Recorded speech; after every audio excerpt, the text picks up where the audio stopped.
Hello and welcome to episode 314 of The Crate and Crowbar. It is the 5th of March 2020.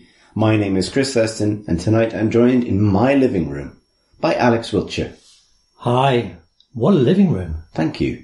It's wonderful to be. Furnished it myself. Yeah.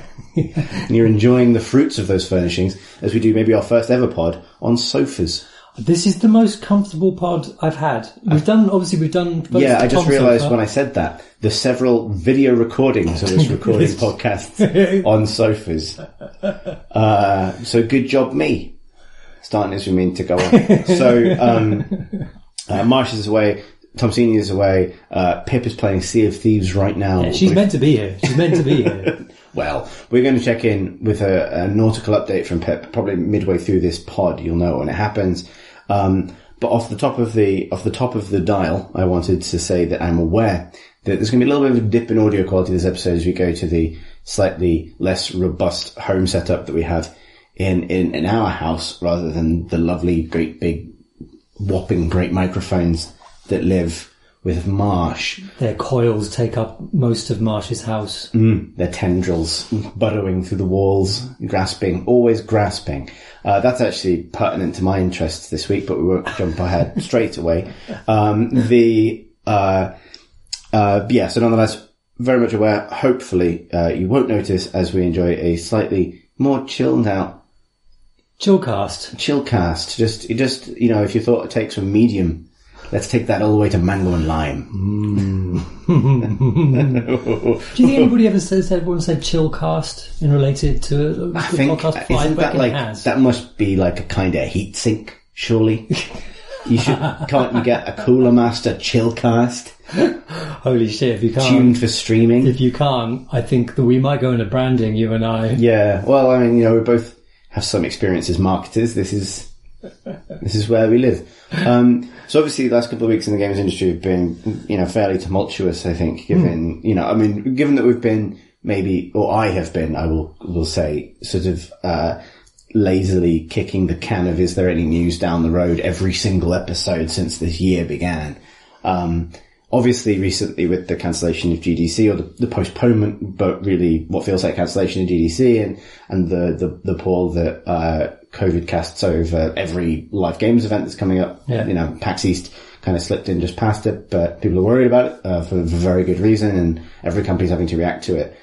One thing that sort of struck me over the last couple of weeks, kind of despite that, and hopefully in a way that maybe gives heart to people who've indies that have had to swallow the cost of cancelled GDC trips and things, is it has suddenly seemed to be quite a vibrant time for games being announced, games being revealed for the first time, and at least from my point of view, I'd be interested to know if you felt the same, Alex, like a year that was feeling a little quiet and a bit sort of like, what are we actually going to do and talk about this year?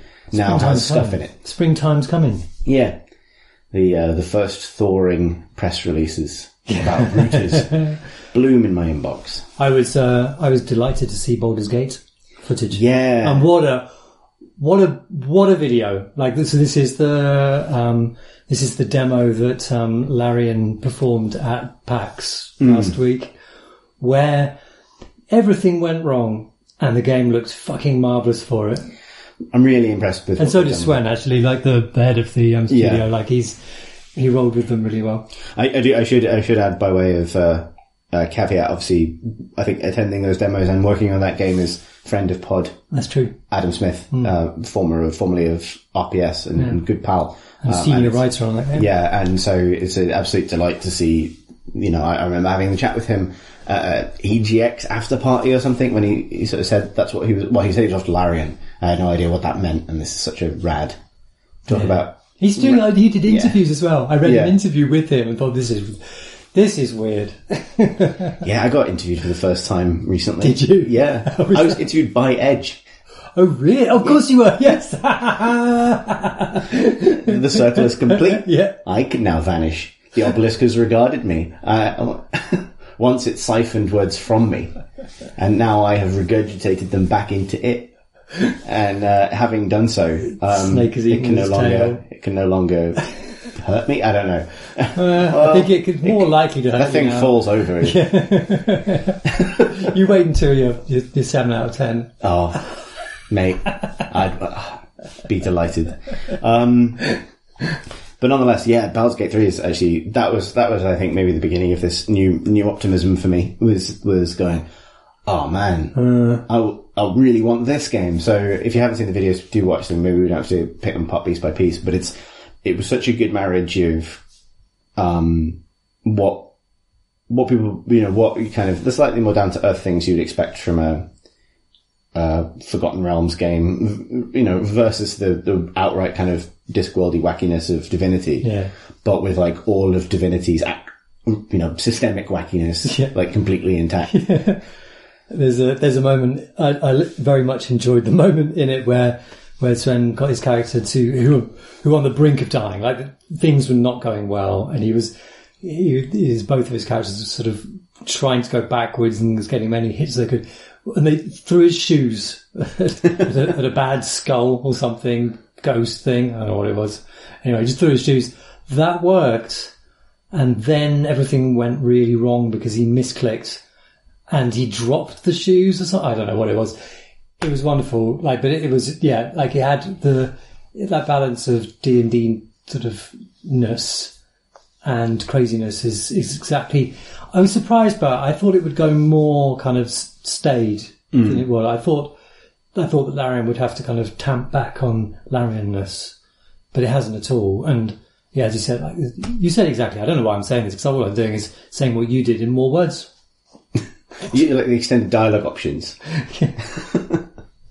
I didn't actually watch much of the dialogue in it. What's the it's quite sort of upbeat and playful. Although I think one thing that's notable is that like Baldur's Gate 1 and 2 are also pretty kind of bouncy fantasy romps for the most part. There are characters people remember, but one of the characters people remember the most is a man who is accompanied by his hamster and screams about it all the time. So there's room for kind of Larian-y kind of silliness in there, but I think that I don't know, it just seemed good. Like wanna do play it. Thanks. Good sort of tentacle beasts from extraplanar space, which is a direction I would like more fantasy worlds to go in, and that's a good use of D&D. It would be disappointing, I think, if it was still not still, but if it was sticking with kind of relatively vanilla Forgotten Realms stuff, like the same couple of levels of fighting kobolds that every game in that setting does, including most tabletop games. Whereas I think the real strength of that setting now is how mad it is, or how mad it can be. And I guess what I'm saying slowly is that someone should make a Spelljammer game, just because now is the time to embrace the really weird ends of that IP rather than sort of wallow around in its most derivative parts. But it's good that they're not going with that. Just liked it a great deal. Yeah. What else is going on? The other thing what we did see more of was Alex. Me. Half-Life Alex. And the game. It's the worst joke. Oh, it's just going to keep going. But yeah. Yeah. So that looks hot. You could put a hat on. I was debating whether to reveal this, but I was meant to go to America to play that game last week. By now, I should have played that game, but I was unable to get into the country, not because of COVID, but because of my stupid going into country skills. And I was sent back on the plane, and I was meant to be at the Valve studio for the week. Almost the entire week, and I was meant to play the entire game and interview all the people, and I didn't. So that was a bittersweet. It was very bittersweet. It was bittersweet to watch the video and just see what I missed because it looked so good. You will have an opportunity to play it. Yeah, I like the hat thing. Could be a cheap thing, but it's a good thing. That you can put a hat on. You can put a hat on, and the things barnacles eat the hat. That's good. Yeah. Just that, that's the kind of epoch-shaking developments we want from Valve Software. And what about that shotgun? It's nice. It could pop. It really gratifying. Pop. Yeah, no, it looks great. I did find that it looks great, and it also looks like a kind of sort of synergy, escalation, polish of a whole bunch of FPS mechanics you've kind of seen in VR, just done better, right? Yeah. There have been games that have done the leaning around stuff very visceral gunfights. Like, I was looking at it thinking, this looks amazing. And also, I don't know, maybe my brain kicked into I'm going to start explaining to myself why I'm not excited about it. Okay. Yeah. To try and avoid the question of the expense, right? Like there's the setup, the rest of it, the realistic odds of me actually being in a situation to play it. Building the extension to put the index in. Yeah. I think, ceilings in this room are quite high. True. You wouldn't be able to use the room again though, like it would only be the Alex room. Yeah. Well, I mean, you can stay if you like. There was I think that I totally agree that like lots about Alex is just sort of VR things that you've seen before, but really apparently very well executed. But I think that it transcended it for me because in every situation there was some sort of thing to explore. There was something to do. So there was one of the gunfights in I think there were 3 videos. In one of the videos, there's a gunfight where the player zips over to a car, leans around the car, and pulls the car door open to act as cover. And that was that's a really emergent, naturalistic part of the environment, which was. I'm just hoping that you don't get that isn't tutorialized. I just hope that it's something. Yeah. What I hope is that all of the little things, little details in there, are something that happened in that environment. And it just kind of came from that rather than, here's your feature. Right. You don't want the car door tutorial, right? That would suck. Yeah, because it's promised from all of the kind of brushing things off shelves and, rummaging. Fundamentally a game about... VR rummaging. Yeah, VR rummaging. That you want that to be just related to the environment themselves, right? Like, and that too. Because that's, to be fair, that is sort of the great trick of Half-Life 2, which is that, as soon as you've got the gravity gun, the game is more or less done giving you substantial changes to your toolkit, but every level feels different because the context in which you use that toolkit changes completely. Yeah. And so, and that's very powerful. It's why it's so effective, I think, is you're not having to learn a new mechanic. Well, no, sorry, wrong. You're not having to learn a new tool, which is how a lot of games subsequently try to approach this, right? Like, you've now got the boost jump or something, so you can approach this level. It feels different. It's all told to you visually, and that it roots you in the world a lot more because the world is evolving around you. You're not changing that much. And I think that's potentially great for VR because the whole purpose of VR is you want to reach out and mess with stuff and solve problems kind of organically and throw things at people, throw your shoes at people, throw your hat at people. Yeah. I mean, and I think that, the thing that Half-Life 2 did was it did that rooted in the environment, but it was, there was quite intentionality behind it. It was designed, each thing in the environment was there for a purpose that you could use or not, but it was there and you could play the game again and maybe you'll notice this time. And that's what I'm hoping from Alex. And that's, from those videos, I think that could be there. That's what it would need to do though, because that's what VR games need to do to transcend VR, Yeah. Oh man. Making me want an index. But that's £1,000. And you might not be able to get hold of one, or they're meant to be shipping a new batch in thoughtfully in time for the game launch. Well, it's the device of our age, as long as you don't share it with people. That's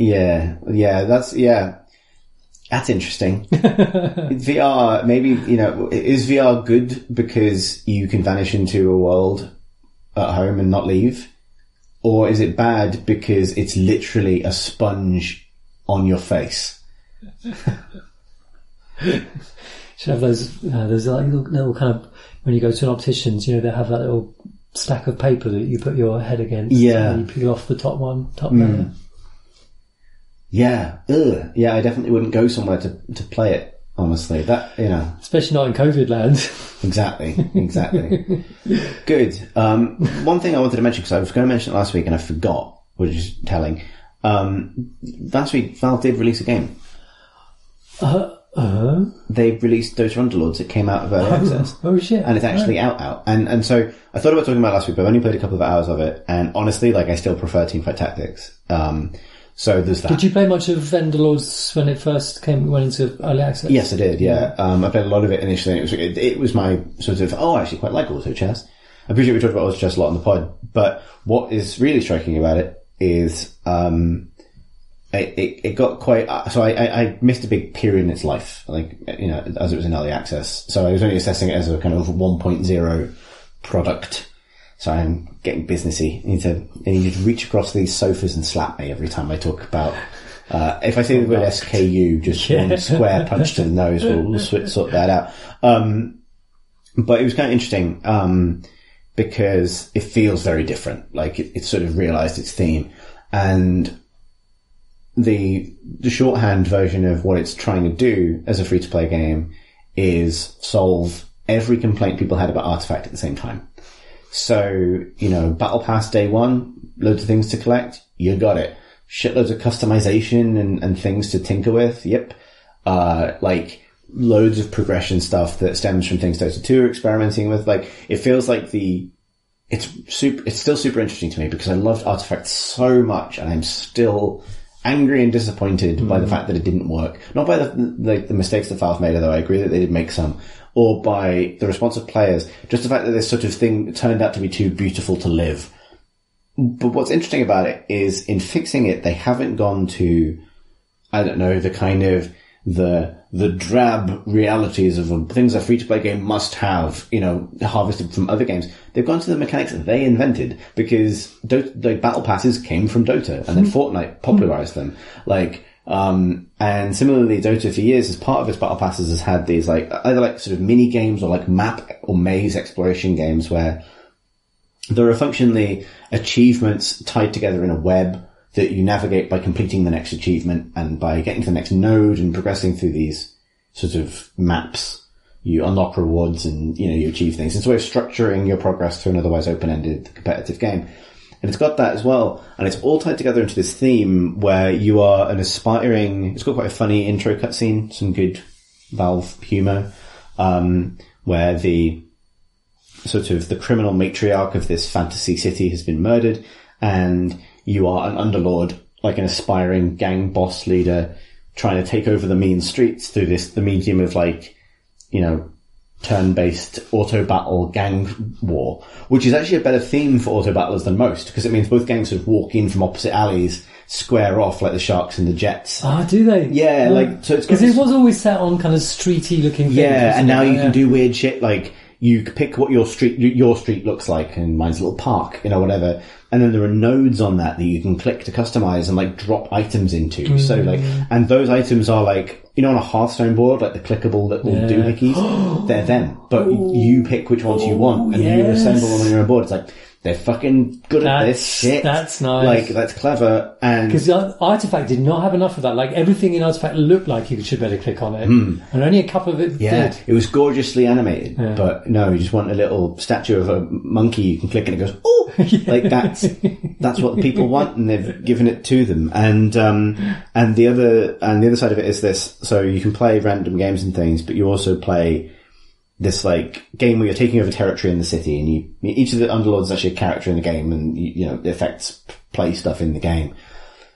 And as you go from node to node on the city map, you'll either be asked to do a battle against the AI, where you're given it's got a way better onboarding for this genre, I think, than any other game in it now, because you're given a budget to spend on characters, and you have to win 2 out of 3 games against the AI, but it doesn't have the round by round saving money stuff. It just lets you take the characters, make a formation, you got a fixed budget to spend it however you want, and then try and win 2 rounds out of 3 kind of thing.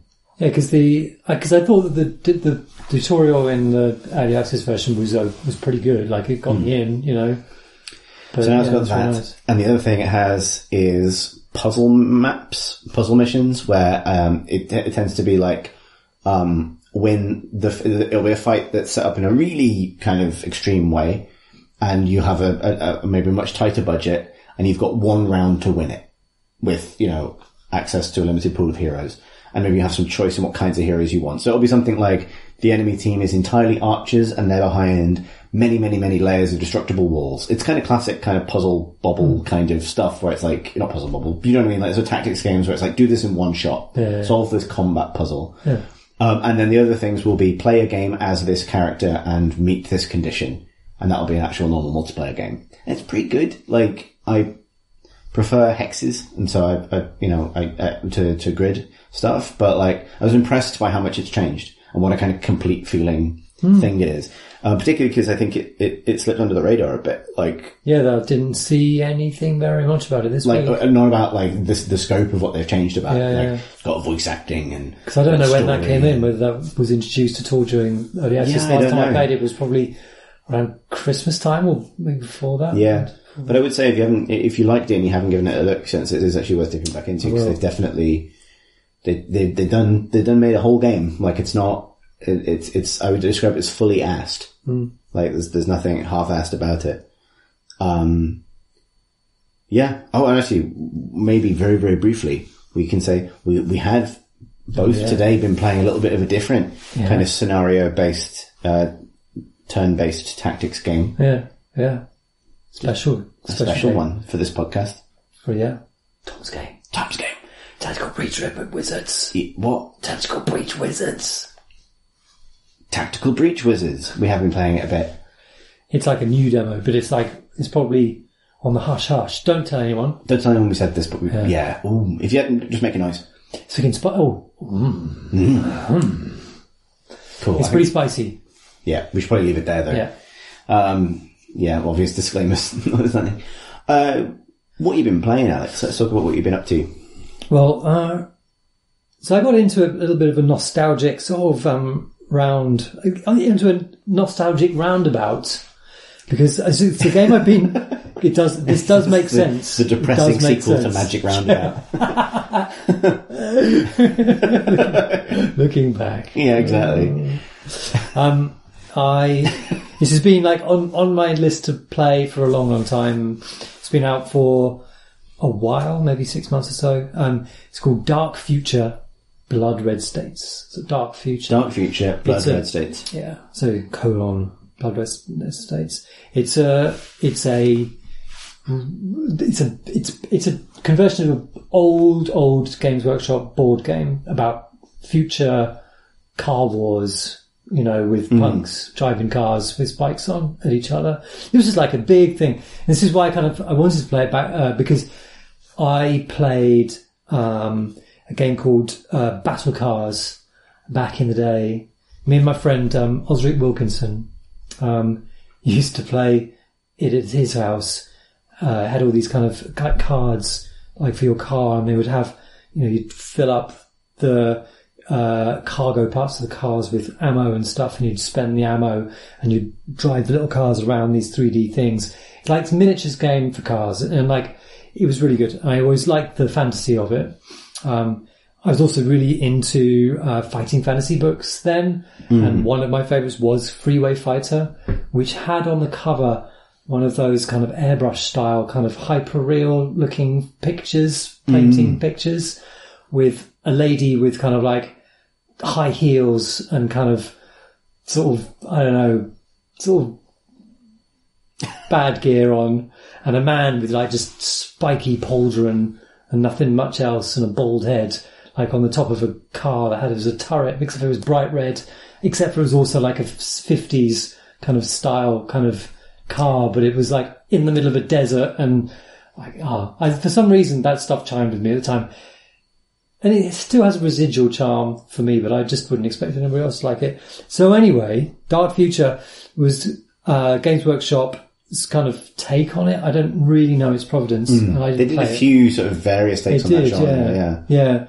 This one, I did actually watch a few YouTube videos of it, and it looks like you build a track out of like curved and straight sections of road. And you from start to finish, you have your cars and you're going along the road with other players, and you're using movement points to change lane, speed up, slow down, making corners and things depending on how fast you're going, and weight, and it gets and there's a lot of dice rolling, a whole lot of dice rolling. This actually, the game takes on a lot of that in the sense that it's real time, but with like almost a pause. Like when you press space, everything slows down very extensively. Your actions are to change lanes, so your car auto drives along. You can speed up and you can slow down, and you can fire your weapons. And you've got other cars kind of coming at you.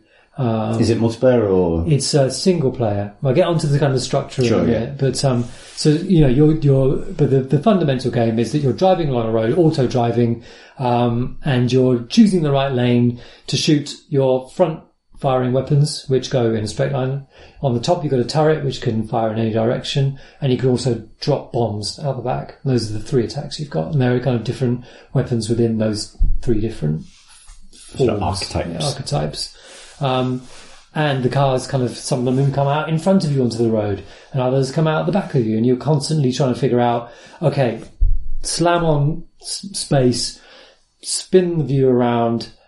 If I train my turret on the car that's in the outside lane behind me, so I can take some shots on that one, throw some bombs out the back, then I'm going to maneuver left so I can go into the same lane as a car out in front, shoot the forward facing guns, speed up, get close enough to the one in front, hit the turbo and smash it in the back. It's that kind of tactical thinking, real time, so everything's kind of flying around you. And is there other stuff on cooldowns like your? Yeah, your weapons are all on cooldowns, and like there are lots of, some of them are more powerful, they're on a stronger, longer cooldown, and and all that sort of stuff.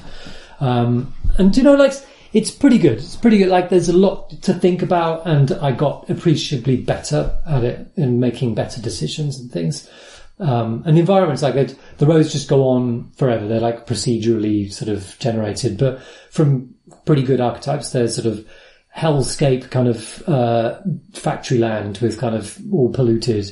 There's mountain pass land where you've got these sort of loops going down mountain sides and go over bridges and causeways and things. Like, and they're pretty good looking, and it's very, the storyline is that that America cracked down on rock and roll and kind of counterculture in the 60s, became hyper corporatized, kind of industrialized, and then with the Iran oil crisis, everything went wrong as opposed to getting semi-solved, and oil became very, very scarce.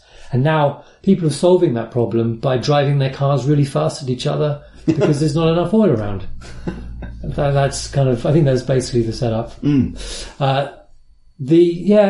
So it's basically a roguelike, though. And I say though because roguelikes is a form we all know very well. Like you start a run and it ends. You do the loop, the game, which is car combat in this. You have actually a thing, and you spend the money that you earned on stuff, and then, eventually you might start losing, and that means that now you're not getting the money to sort of buy the fuel that you need to go into the next level, and your run ends, and then, you start again. And I must admit here it feels pretty pat. I'm just not drawn into its fantasy very well. Because you're going into a menu, you've got these sort of real-time kind of combat 3D worlds that you're kind of spending the kind of like core game in. And then you're back in kind of menu land, and you kind of the power-ups. Yes, I got a better turret, and it shot harder, but now I've got the bigger cooldown, and I'm waiting for another time for another new weapon to unlock so I can buy that for it. And I'm not making any particularly interesting decisions there. And the difficulty level as it sort of escalates, I don't really feel that I'm getting a feel for that. Maybe this is a tuning issue, but I'm not very excited about the fundamental setup. Because it's weird, because I think that if you were making a car game and you wanted to do a roguelike-y style to it, where you're kind of embellishing your car and investing in certain, play styles for it, wouldn't you set it on a journey? Wouldn't you kind of have a road. You're driving across the US or something, and you're, how far can you get? Like, why am I doing missions? Instead, discrete missions, which just send me to some random kind of, because I guess that is also giving you the sensation of being reset back to the start at the end of every mission, and then in a sort of doubly so at the end of every run. Yeah. And it wants the missions themselves are very sort of, like the first time I played it, like, so this one we've got to run the blockades, and there are 10 blockades, which are basically a thing across the road, except for one of the lanes is clear for you to go through. Yeah, the way blockades always work in video games and probably don't work in real life. Yeah. Like, where you have to give, like, the sporting gap. Yeah, make your way through the sporting gap. Yeah, sometimes it's a ramp. But, like, it's not very interesting, and you're fighting off cars at the same time. So I suppose the challenge to this particular scenario is, will you notice the sporting gap? I think that's probably, Or are you too preoccupied? It's fine. And there's another one where kill enough other cars, and then the boss appears, and then the boss a car? It's a car. Yeah. They're all cars. It's cars all the way down. There's actually one of the most different where I had to hack a lorry. And to hack a lorry, I had to match its speed and keep my car within a certain zone on the side of this lorry, which would change around because maybe someone was changing the Wi-Fi router, moving the router around. I don't know. Anyway, you have to reposition yourself while fighting off other cars. That was good. That was fun. That was interesting. But these discrete missions, and they were massively repeating. And I don't know whether as you get further into a run, you get much, much more different things. But ultimately, it feels to say me, I'm not invested in the journey. I'd like it to be a journey that I'm on. Well, I think fantasy. I want a fantasy. I want the fantasy that got me into that stuff in the first place. Yeah, like it's interesting because there are lots of different ways of expressing that journey, but it's interesting. I think maybe we've banged on a lot about Rogue design on this podcast. Yeah. Everyone's banged on about it, but actually, I would say that the journey aspect is often the under-remarked part of that. Yeah, because that's what Rogue was. It was a journey downwards. Yeah, with how deep into this maze can you get? How deep into this dungeon? How far along this game? Like, if every time you went through a level portal in Spelunky, you were spat out into any level from any of its zones or any of its biomes, it wouldn't feel the same. Those internal markers are super important. Like this time I got all the way to the ice part or something like that. Games obviously have toyed with doing it otherwise, and I want to talk about a game that does it slightly differently, but even the Sunless games that operate on a very different scale also have that aspect of how far did you get, what did you do. In fact, I would argue that... And you're on a completely cohesive world as well. Yeah. Like you have a huge investment in that journey. Yes, right. In fact, I return to that when we're talking about the game that I've been playing, but I think in those cases actually they suffer a little bit for the fact that because it's not, those are sort of rogue or like games with permadeath at a scale, right, where you're spending a significant amount of time there, and that means you're doing a significant amount of going back and forth. Certain journeys become rote as you get used to them, and that is a little bit of a risk because often your measure of one of the things that solves death or failure in one of these games is, well, I got this far and that felt good. It's the same thing that makes you feel good about trying and failing in like a battle royale game or something, where it's like, well, I got the top 10 this time and I don't usually get there. Like these sort of unmarked markers help balance the feeling of failure. Yeah. And I think that the Spelunky feel, and I think this also goes back to Rogue, certainly to stuff like Brogue and things. You get a feel for that journey, like okay, the first one, you got the caves. You got the first couple of levels in Brogue, and you know the kinds of things that you're going to face in them. You know the kinds of questions you're going to be asking. You know how you're going to set yourself up in those those first ones.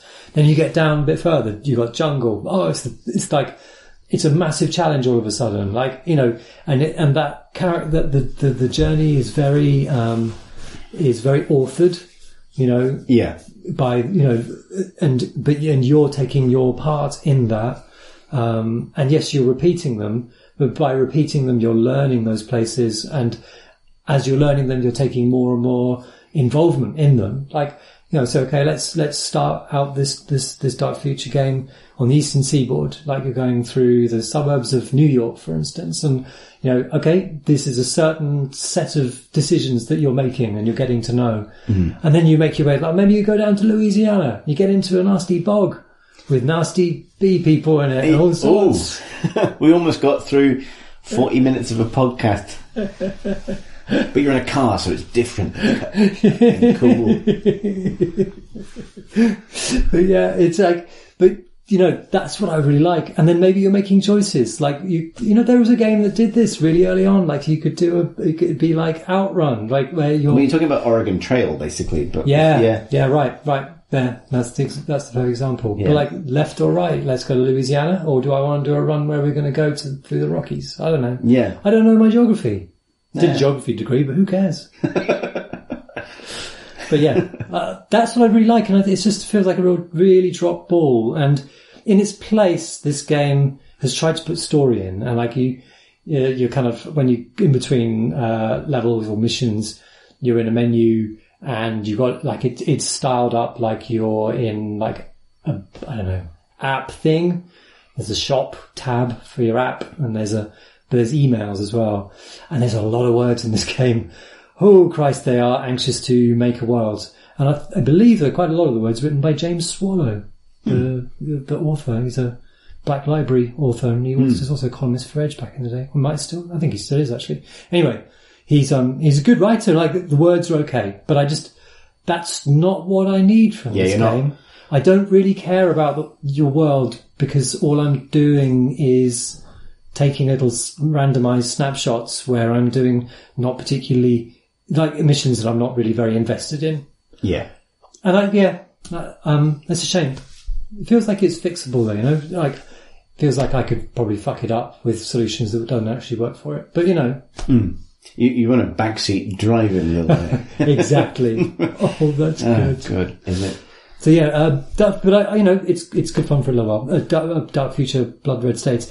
And that reminds me, because I was actually thinking there is a roguelike, which is a driving game, where and I can't remember what it's called.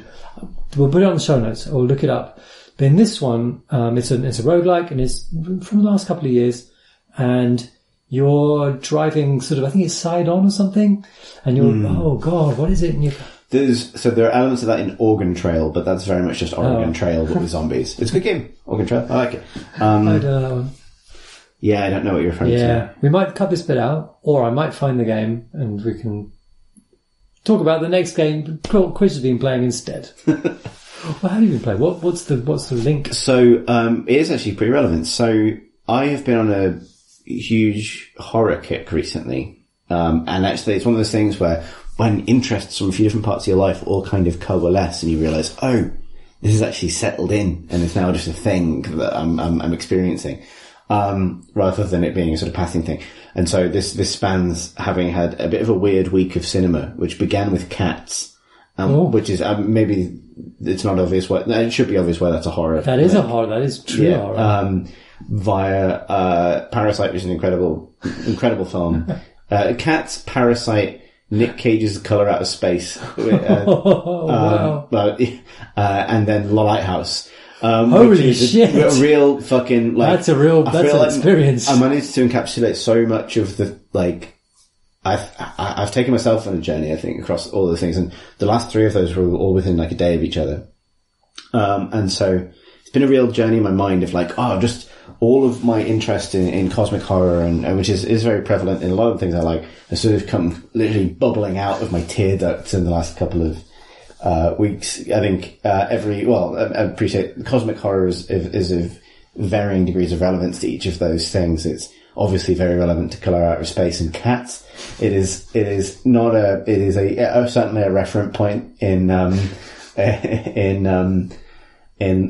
Lighthouse, and I think a sort of I don't want to say too much about Parasite because it's just such an extraordinary film, but an element of what can lurk in the spaces that you're not paying attention to is one of the many things that film kind of addresses in a really phenomenal way. long story short, I then picked up and started playing World of Horror, which has just gone into early access, but it is in the kind of lovely, complete feeling kind of early access where I very much welcome it getting new stuff, but I'm very happy with it regardless. So Team Positive buzz, and I was like ready to be like impressed but at a distance. But actually I really love it. I think it's great. And it's definitely one of the first games this year to really grab me other than Hunt. Sorry. And because Hunt is the other part of this and, a lot of started playing, big quick shout. I started playing Fallen London again because they've got a lovely new map. And also that game's 10 years old now. Holy shit. Yeah, indeed. So congratulations to Failbetter. Yeah, fucking right. Yeah, that's, it's a lovely thing and a good achievement. Anyway, so World of Horror is has a relationship, I would say, with the Failbetter games. It has a relationship with, I would say, Fighting Fantasy as well. And it's a roguelike. So basically, it is a horror game that's it's described as a tribute to H.P. Lovecraft and Junji Ito. But it's definitely the Junji Ito side of it. It looks like it's styled after the sort of adventure or role-playing games of like the 286 era. It's set in a town in 1980s Japan, but you play it on a fake, it's a fake terminal, basically. So it's all done with like monochrome, 2-bit line art, literally drawn in paint by one man, apparently. But it has that sort of Junji Ito art style of sort of stark blacks and whites and kind of, sort of pallid staring faces and mixture of sort of manga realism and sort of those great, I'm trying to evoke it and I could just show you a picture, but this is the podcast medium. Those sort of great, like very evocative, sort of very simple depictions of urban Japanese city life, those kinds of things. But you're playing in the context of the game. You're playing on like a 286, pretty much. That is. Do you see the display? Like you're looking at a big chunky old monitor, but that itself is done in the same art style. Oh, right. And you're playing the game on that. Yeah. And it plays with that layering. Like, I feel like we're going to return to this game because I think Marsh has been playing it as well, and partly because I could bang on about how many of its decisions are really, really, really smart. But that's one of them is that there's a really nice unification of its input style, which is super old school adventure game. Like you've got a mouse cursor, but that the sort of ghost of the cursor that would follow like your mouse cursor on really old computers, right? Like because whatever the refresh rate is kind of leaving the thing. It does that. It feels like it feels. The nice thing about it is it doesn't feel cumbersome to use. Once you know where the UI is, it's actually quite quick. But it has the feeling of playing a game on like a 286 or something like that. Yeah. And so it's sort of rooted in the technology of its era. You can even, Obra Dinn style kind of change the color palette if you want or randomize it for each new run. But it's the color, it is rooted in the technology of the era that it's depicting.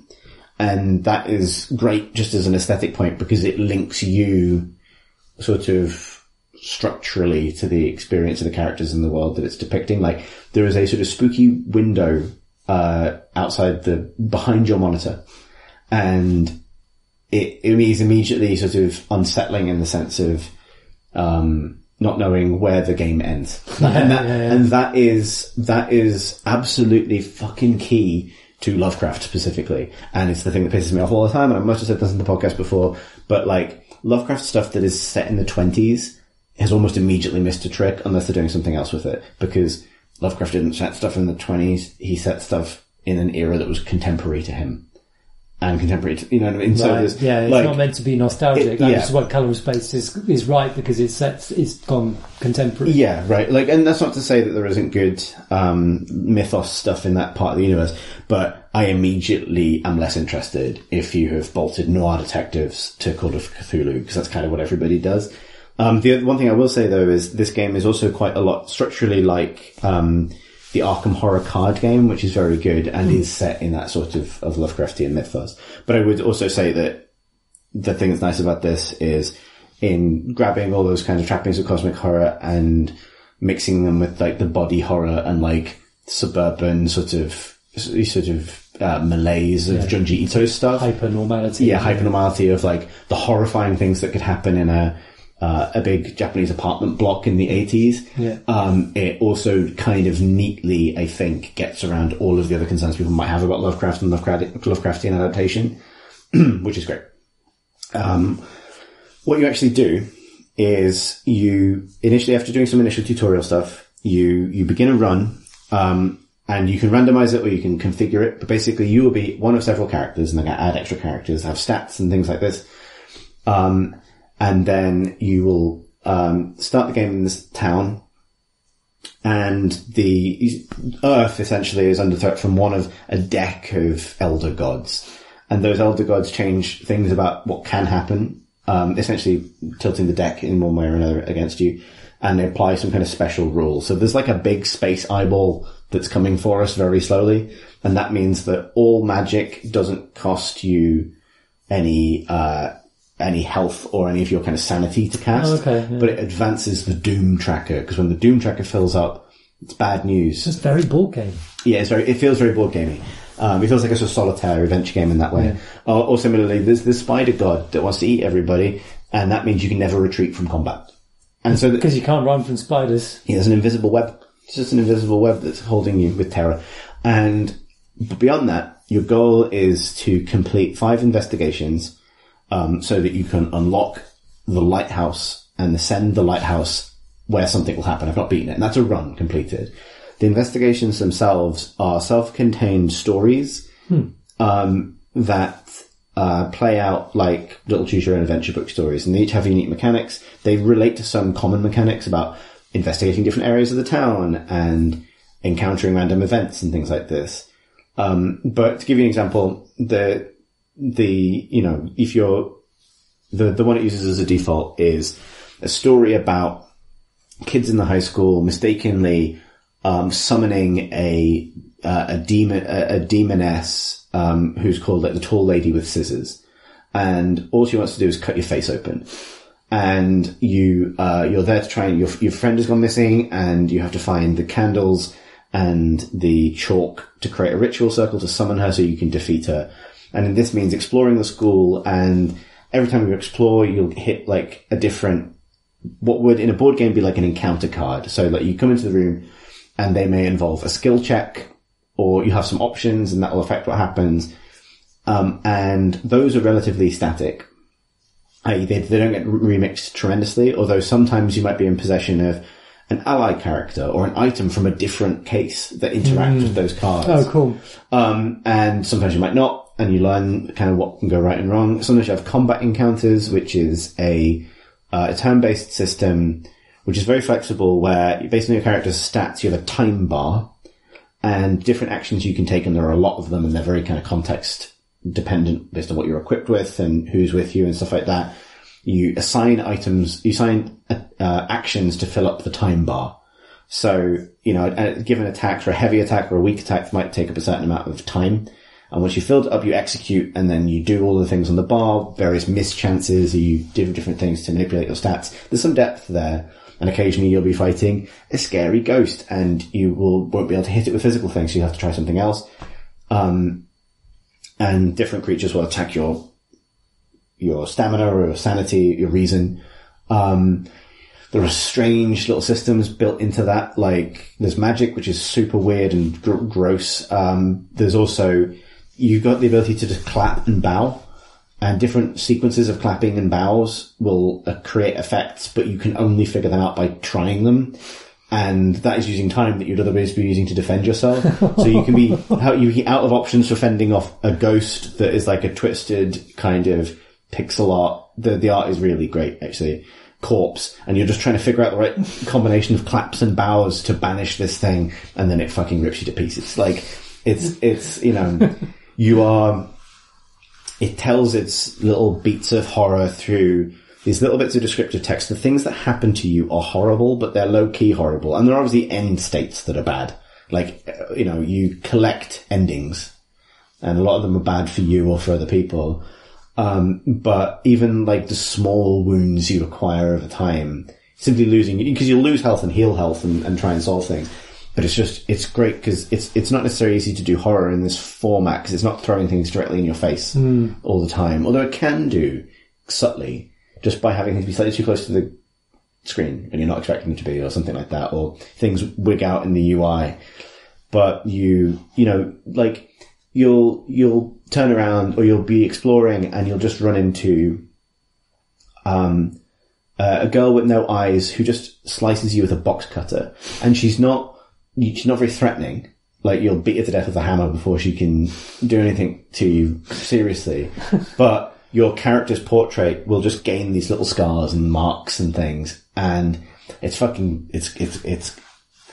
great. It's got this real sort of like nastiness to it, while not getting really grotesque until it needs to. And anyway, so as you progress through these cases, obviously you can fail outright, at which point the run is over. Otherwise, you're kind of lurching through it between cases. Things get worse in the town, depending on how much doom is being acquired. Like, the police close the roads, there's a disease, there's rioting, there's panic, the hospital's overrun, like whatever. That means that you get access to fewer of the resources. There's a lot going on. And then also, depending on the sequence of the cases because I think there are 12 cases in the game currently, and you get given 5 in a run. And so once you've done them once, you kind of know what to expect, although details do get moved around and changed. So what's really cool about it is, rather than you unlocking anything that you take into your next run with you, although you do some achievements will like add a character that can then appear in the game in future, almost like adding a card to the deck. But as you do attempt these runs, you do learn, like, oh, if we go into the art room in school and there's the headless statue, a sculpture of a woman, and there's the case full of masks, probably a good idea to check out the masks instead. You learn these sort of little tricks, and it feels a lot like that fighting fantasy thing of like, oh, when you hit this, do this instead. You know what I mean? Like, if you end up here, like learning the ropes, but there's enough of it that I'm still at the stage where you're encountering new things, and a lot of the other factors, like which god is in play, affects the kind of things you hit on the way. There's just, it's really cool, and I've managed to make it to the lighthouse once and fail, which sucked, but it was... So you did all five? I've done all 5 in one run. But you also find, cool things like, you find yourself ordering... Because one of the things it's asking you to do, so on the main menu you can see like an encyclopedia of all stuff you haven't seen, from enemy types to endings, including bad endings. And so you can see it, like, you can see... The question mark. I haven't seen this. And so partly, obviously your goal is, can I finish this run? Can I beat it? But your other goal is, can I see everything? Like, can I find, which is really nice, because it's kind of how people play interactive fiction games. It's not just, can I get to the end? It's, what other things are there? What's in here? And that's something that I think compares favourably to stuff like the Sunless games, which I do like, because this makes it more explicit. Like, I want to do a Roundabout, like, there is a particular case that has a pretty horrible ending, and I can tell that it would have a much worse ending, and it tells you how many endings you've seen. But that much worse ending would cost me some stuff that I've usually wanted to take into subsequent cases with me. Right. But I may do a run just to see... specifically to do it. Yeah, and why not? Yeah. How long would you say a run is? Like, how long is an investigation? I would say, so like a whole run, I think... It's usually about 10 to 15 minutes for an investigation. Okay. So it's not long. So it's like maybe 90 minutes to do everything if you don't die. Yeah.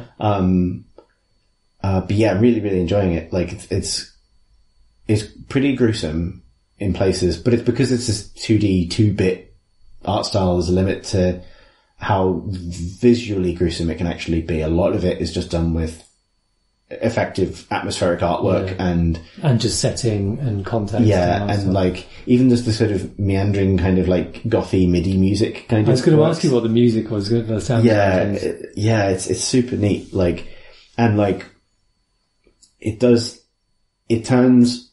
It's got like each case is almost like a nowadays I think you would probably call them like creepypastas in a box, right? Like, and you just sort of open them up and you explore them, and like. I realized the first time I'd done one particular case, I'd found this thing earlier, which was like, obviously a clue for later in the puzzle, and I hadn't figured out where to put it in. And then my second run through, I did find it, and I was like, oh, I've located, I don't want to spoil it, so I'm being super vague, but it was like, I'm going to do it. The first time I'd gotten this sort of like not a downer ending, but well, we've solved the mystery of where these people went, but we don't really know the truth. And that's, you still get the things you need for beating it, move on to the next case. And the second time I went in like, right, I've got this, I know how to get this clue now. I know I can go here and do this thing and it will change the ending. I was like, I'm going to go find the true ending.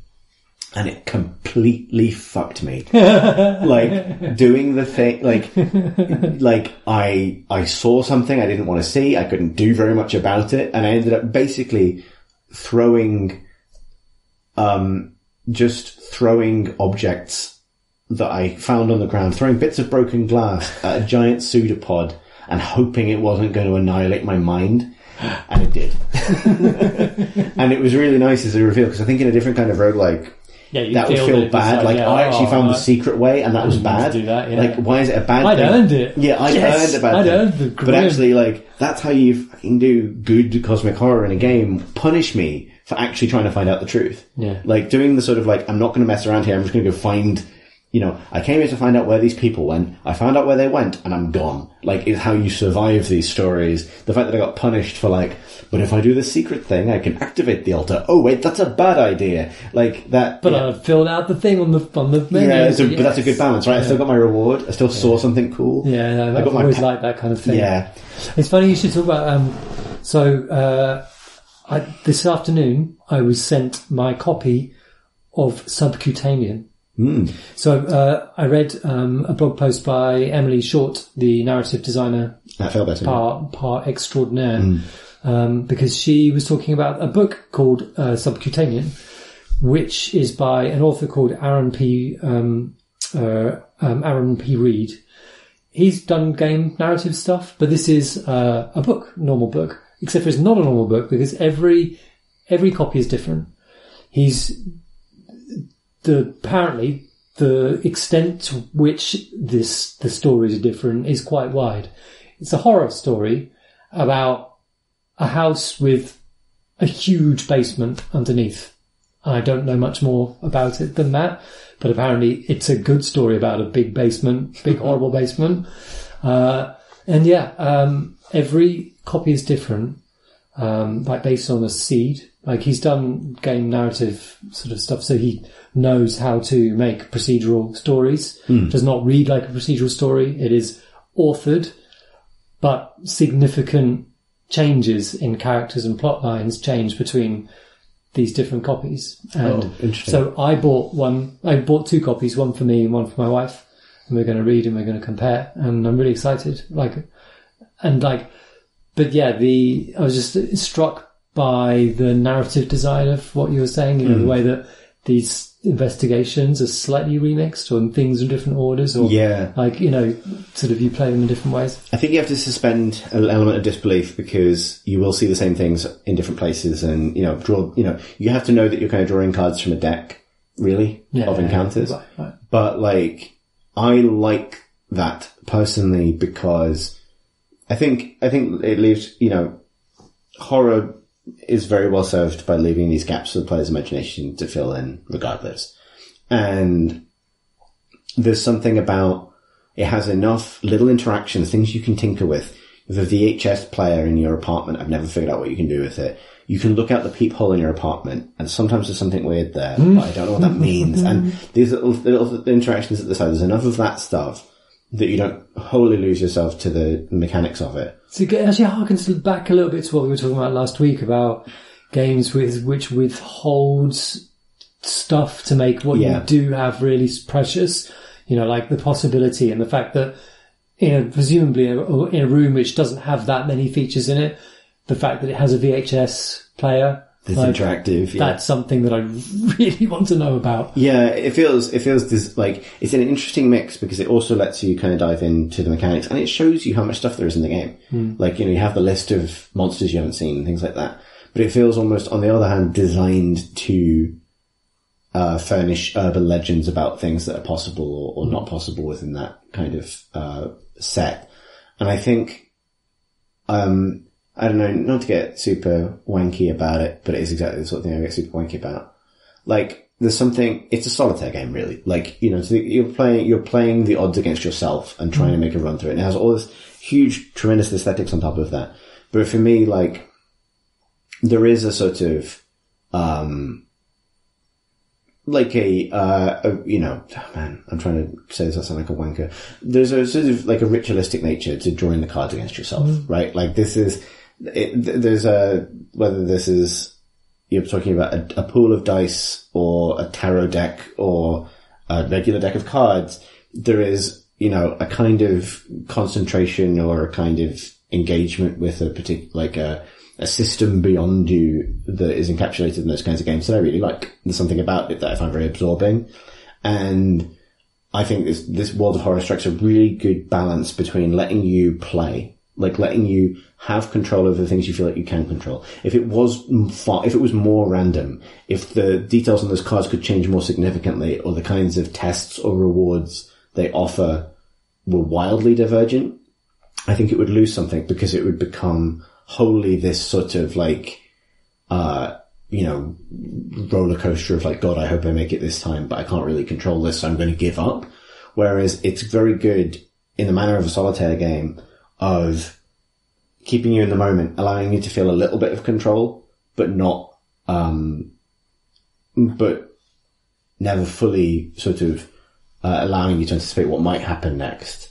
Sometimes you're just going to hit a monster you can't deal with the things you've got, but that's a horror story at this point. It's such a great merging of genre and form, because that is also something that's really crucial to these games, right? Like, in addition to the sense of the journey that you've been on, a sense that you're, not screwed ever is also what keeps you going through them, right? Like, Spelunky can put you in a really bad situation with no hearts left and no bombs and stuff. But it's very rare that those games ever put you in a situation where you're actually just doomed, or that there's no point continuing. And that's, again, a really good balance for a game about hopelessness. I feel like I'm in full-on fucking, sued territory now. But that's stuff that I really admire about it. Like, there's some, that's what gets me excited about it. Because I think it's a cool game. It costs $10, and I'd recommend it to anyone who's interested in horror on that basis. But it's when it's marriage of form and the type of game that it is, and the strange little solipsism of playing it, combined with the sort of the art and the feeling that the UI evokes of being up late on an old computer, when that was more of an isolated experience than it would necessarily be now as well. Like, it has the feel of like cursed software that you'd forgotten about from the 80s or something like that. It's got a bit of untold stories about it as well. Yeah, it does. It does, actually. That's a good comparison. But it's real neat, and I believe it's a one-person operation as well, a Polish developer. Really cool. Let's look it up. I'm going to play. Yeah. Well, I actually left it on upstairs so I could show you after this. What we should do now, though, is you and I is just sort of wander bodily into the boundless ocean and find out what Pip's been up to.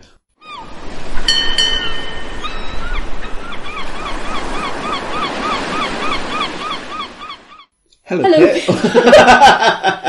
Oh, you got me.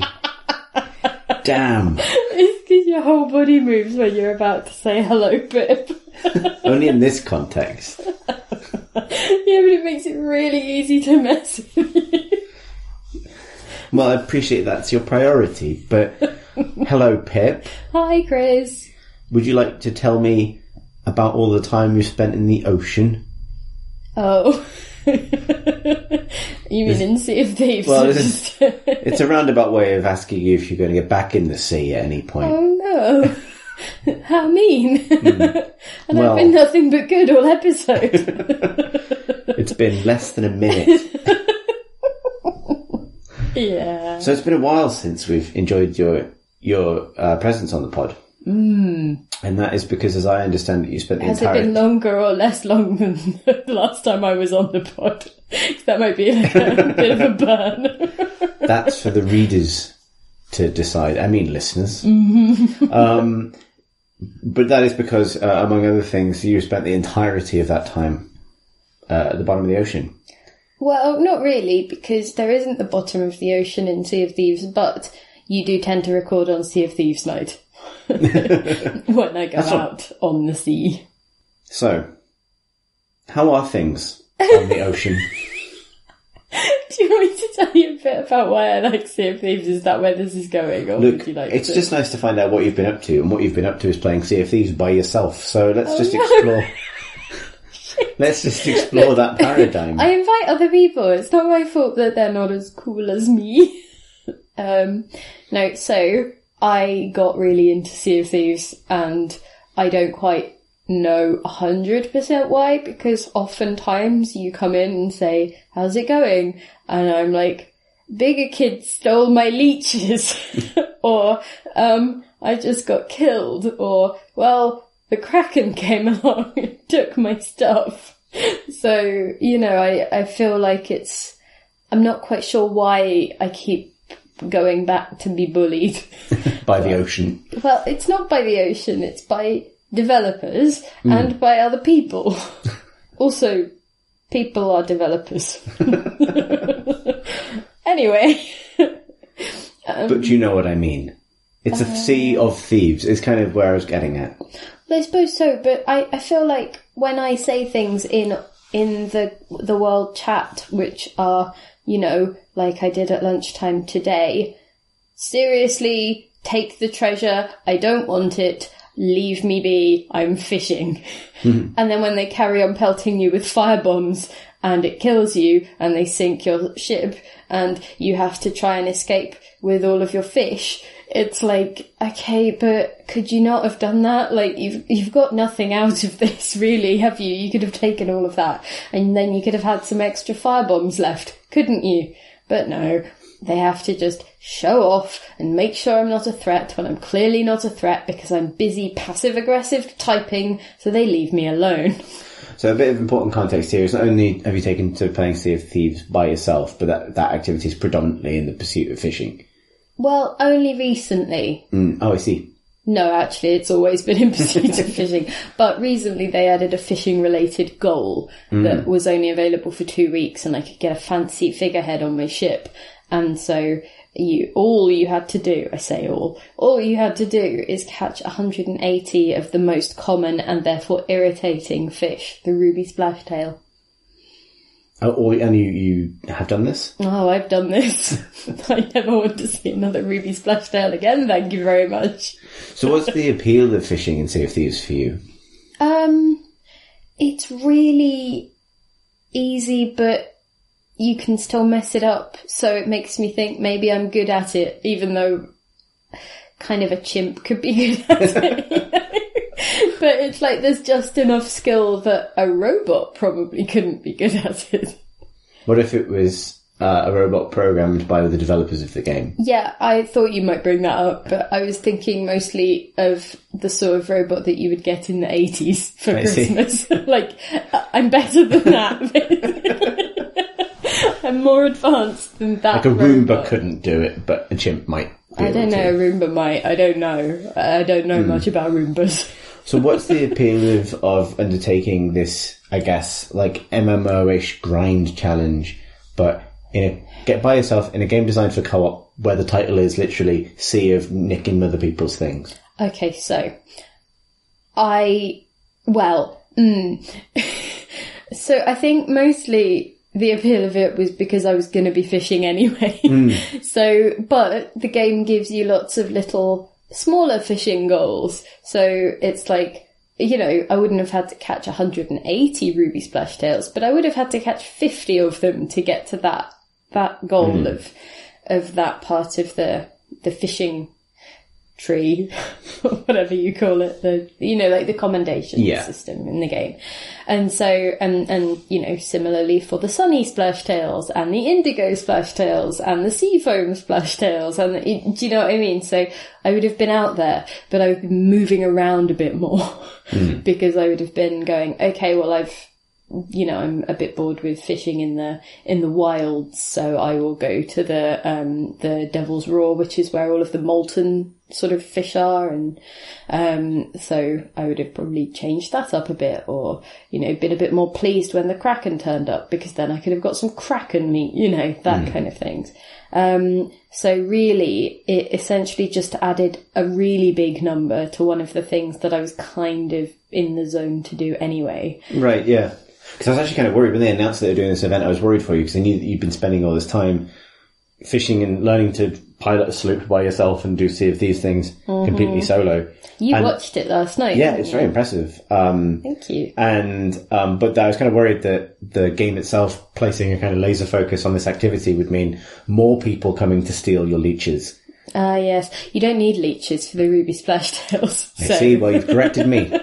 But that one was really annoying because I told those people, please don't sink me, I'm only fishing, take the treasure. They left the treasure, they stole my leeches, which were the bait that I needed for the fish in that particular area at the time, because this was before that. Have you challenge. tried reverse psychology in these moments? Because if people are being dicks, they may identify what will upset you and do that. I mean, I did think about it, but it's quite complicated to type that stuff out, you know? Like, you could say, take treasure, am fish, you know? Or, you know, but, you know, take fish, am treasure, that sounds weird. Well, I guess what you could go for is, like, take all my fishing stuff, I only want this one bounty skull. And then they'll take that skull and leave. That's my hot mind game. I think it's more that, okay, so I've come up with different strategies for this, because on the sloop there's not really many places to hide, because with the 3-deck boat that you get for 4 players, you can actually hide things inconveniently. Not really hide them, but you can put them on the very bottom deck, and so if people are trying to, you know, like, just get in and get out with as much as they can, they won't go that far down because it's a risk to them. But on the sloop, it's just, you know, that one area that's kind of, it's almost like just a mezzanine, you know. A boat mezzanine. And so they can pretty easily take stock of what you've got. So I figured they'll prioritise things that look like treasure, and they probably wouldn't go for things like storage chests where you can put fish.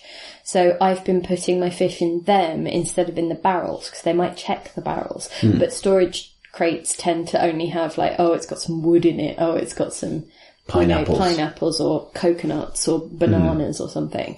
And so they might, you know, not prioritise that, but they'll take anything that's super shiny, or they'll take a crate of, like, exotic silks or something.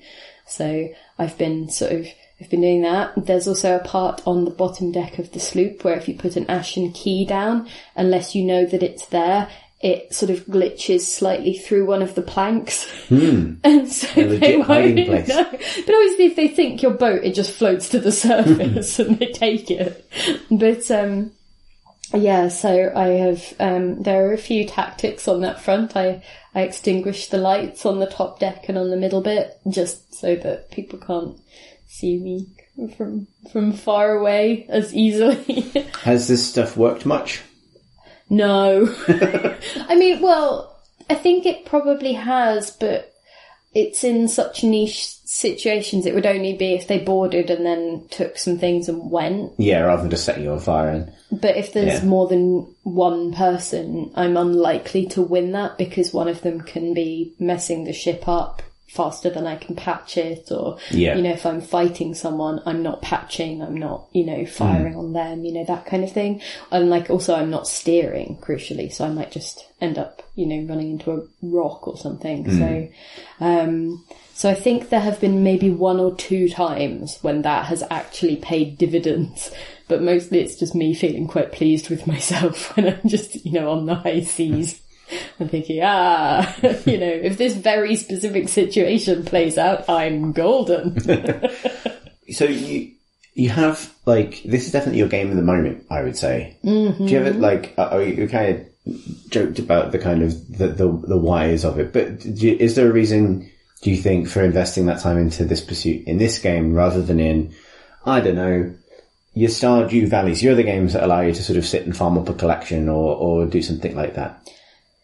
I think with Sea of Thieves, I genuinely find the ocean so beautiful. Like, I would happily be in that environment a lot more so than I don't really get on with pixel art a lot of the time, and so Stardew Valley feels kind of not naturally my cup of tea in that very immediate aesthetic way, and so I don't, you know, that there's immediately a slight barrier, whereas with this I'm like, oh, the sea, let me take 1 million screenshots, and you know, there's also, I think it does a good job of, some of it is not great, like the Tall Tales aren't very good, they're the main story missions, and my regular group, we keep doing, that thing of saying, oh, we should try to get to the end of it. Let's do another one this evening, just, and just try and meander our way through it. And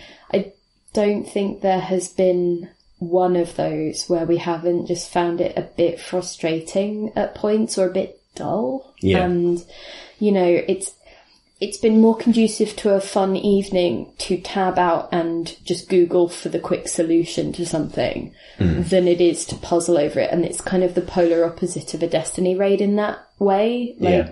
It doesn't feel rewarding for all of you to bash your head against that puzzle. And in Destiny it very much did. So that's kind of, it doesn't have that going for it, but it does have this thing where it almost feels like it knows when you want to quit, and so it'll throw up little things like that's exactly when you'll find a shipwreck, temptingly on the horizon. You'll be like, oh, we could check it out. There might be something really cool in there. Or, that'll be when a megalodon spawns and starts chasing you, or it'll be when a skeleton ship arises from the depths or something. And obviously it might just be, I think that stuff's just on a cadence, it'll appear, or, you're prone to activating these things. But yeah, I think that's something which is quite, I think if you're not in a good place, and sometimes I haven't been recently, that can actually be quite nice because it's just a drip feed of basically stimuli. And not same, but there's a similar reasoning behind the fishing thing, because I get to watch numbers tick up. But it's by doing this thing where, so you throw your line out, baited or unbaited, and then a fish will always come and bite on it. It's just which kind of fish. And so, you can reel your rod back in immediately if you want to try again. Yeah, basically. But once it's on the line, what you're doing is you are just trying to pull in the right way so that the line doesn't snap or the fish doesn't get away. And then when the thing slackens, it's, there are so many fishing, mini games like this, but when the line slackens, you get to reel it in, and then,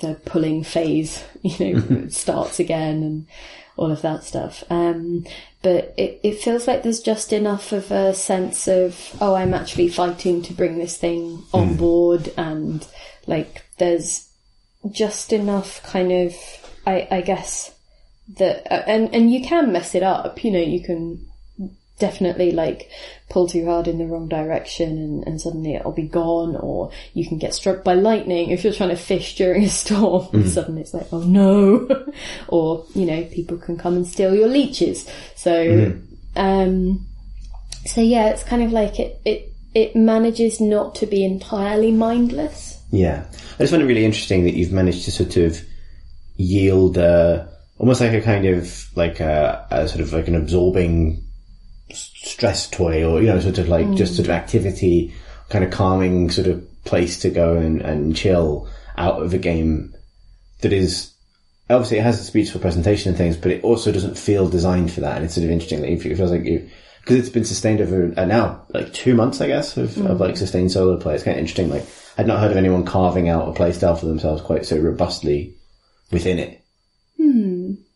I'd be interested if other people have, because I know that people do solo sessions, but yeah, I wonder whether they stick with it quite as much. I do go in phases of, if I have a few bad runs or it ends badly, I'll,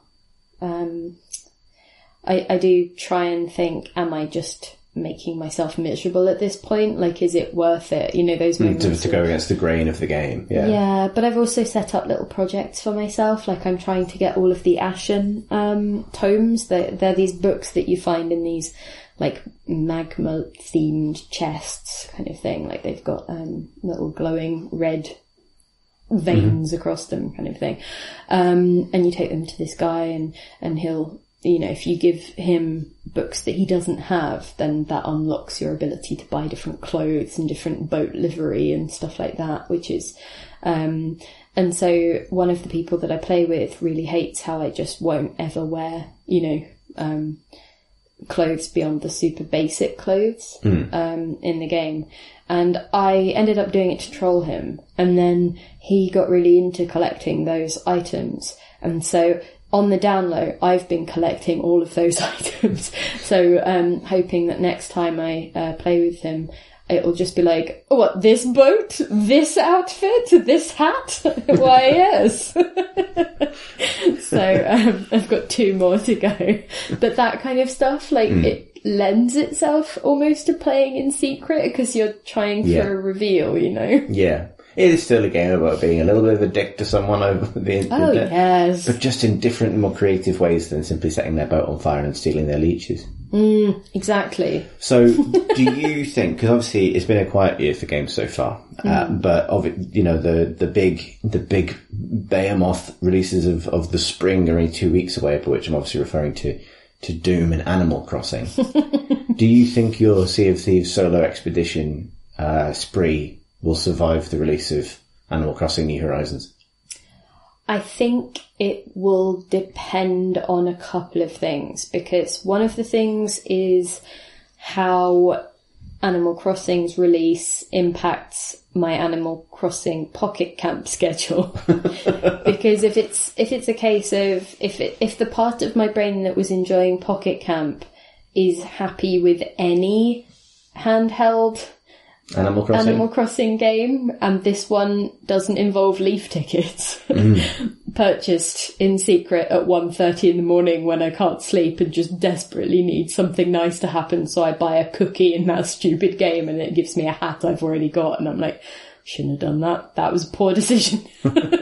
Then it might be that I swap one out for the other, and then Sea of Thieves time would theoretically remain untouched. I see.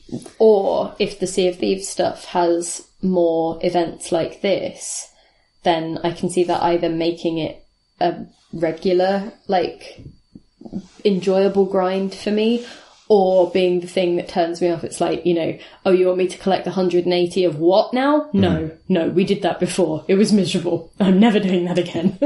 I don't use that figurehead. And at least in Animal Crossing, it's, you know, the theft takes place largely through a kind of...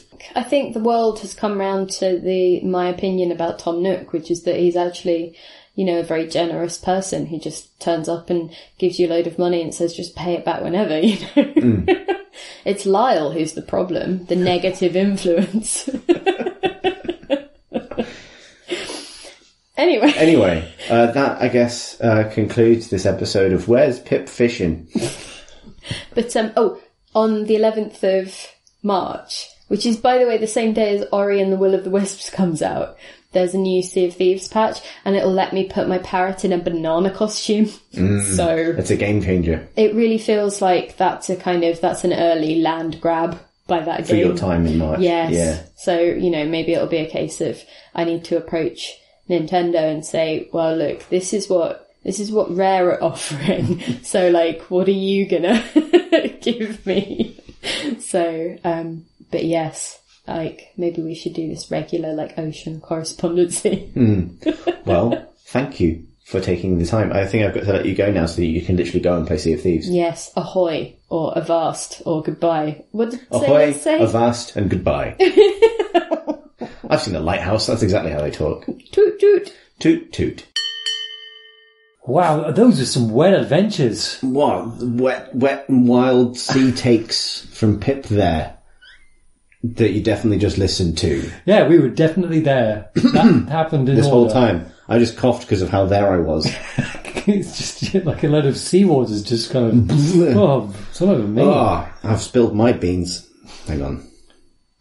Regardless, we do have some questions that we've managed to assemble in the break that we just had while we were definitely also present. Also there. It was like everything was happening at once. There were adventures, there were email adventures. It's all adventures. Yeah, incredible. Let's not labour the point too much though, Alex.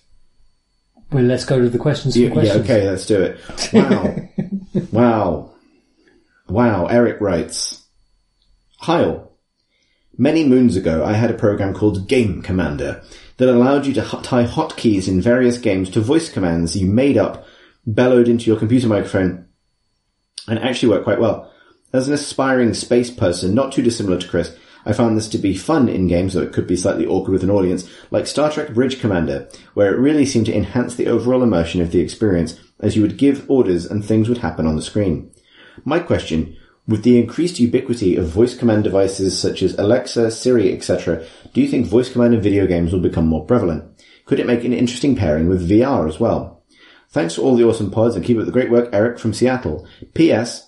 Been listening to the pod since the beginning, and I could have sworn the first dozen or so times I heard you drunkenly say, thanks for listening, everybody, I thought you all were talking German. P.P.S. Tom Francis is intimidating in person. Tom's not intimidating, he's just extremely successful, which isn't, I know you're right. I think, well, the thing is, you've heard him mangle saying, thanks for listening, everybody, so badly, you thought he was speaking German. And how judgmental can he be?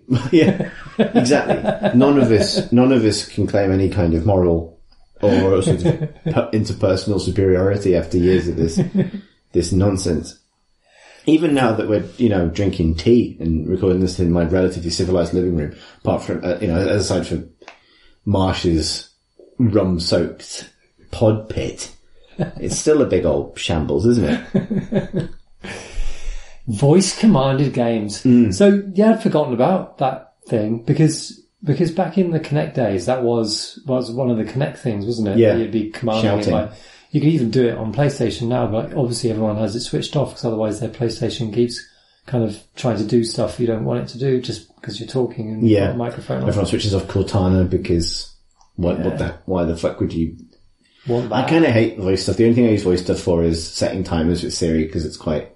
You have to rehearse. I think that for me, certainly for me, and I dare say it's true for a few people, quite a lot of people, is that I have to rehearse the line because they're stupid and you have to say it in certain ways, right?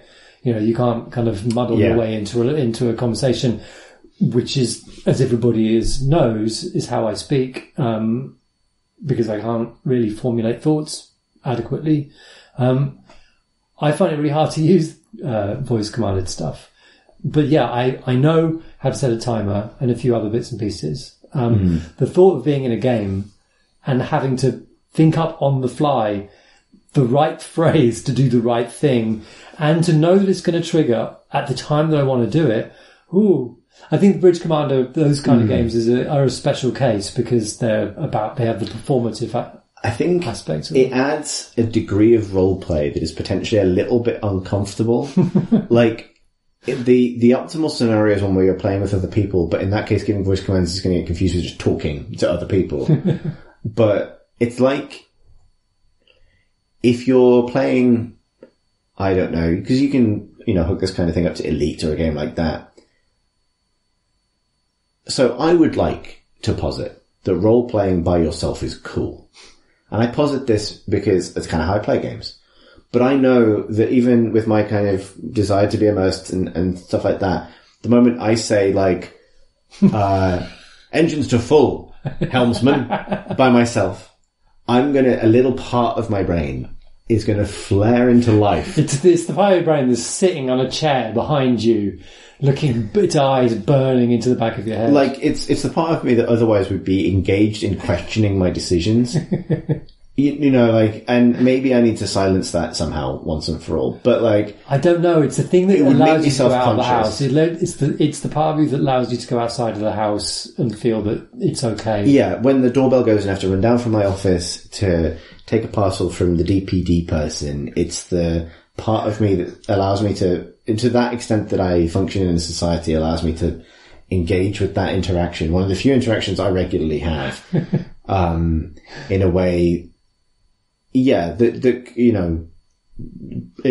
plugs me into the universe. If it's like, no, I was actually just upstairs talking to my computer, which is a spaceship in my imagination, then there's something about that I don't know if I can wholly bear. Like, so the VR thing, imagine doing all of those things, but you've got something strapped to your head so you don't know whether somebody might hear you. Exactly. I think this might be fundamentally freeing, but in I think we're heading almost into like lightly BDSM territory here, but instead of physical pain, it's actual shame.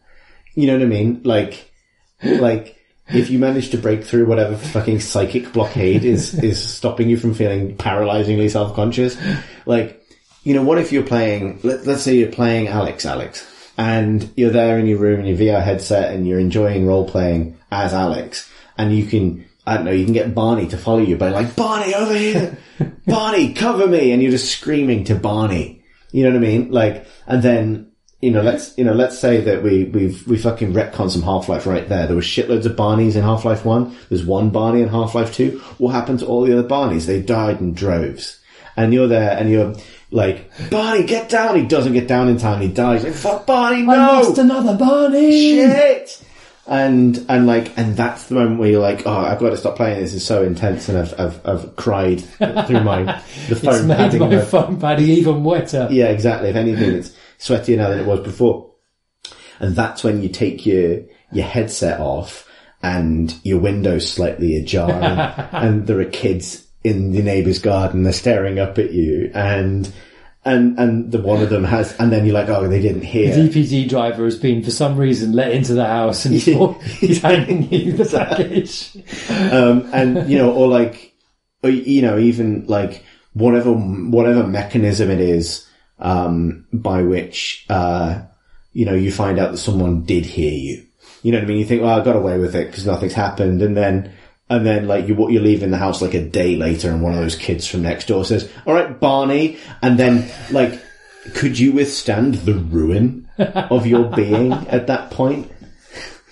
Like, you'd be fucking I would turn into a pile of ash. Yeah.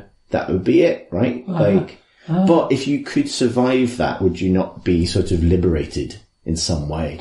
No, because I've still got that part of me that's sort of judging myself. I don't think I can escape that.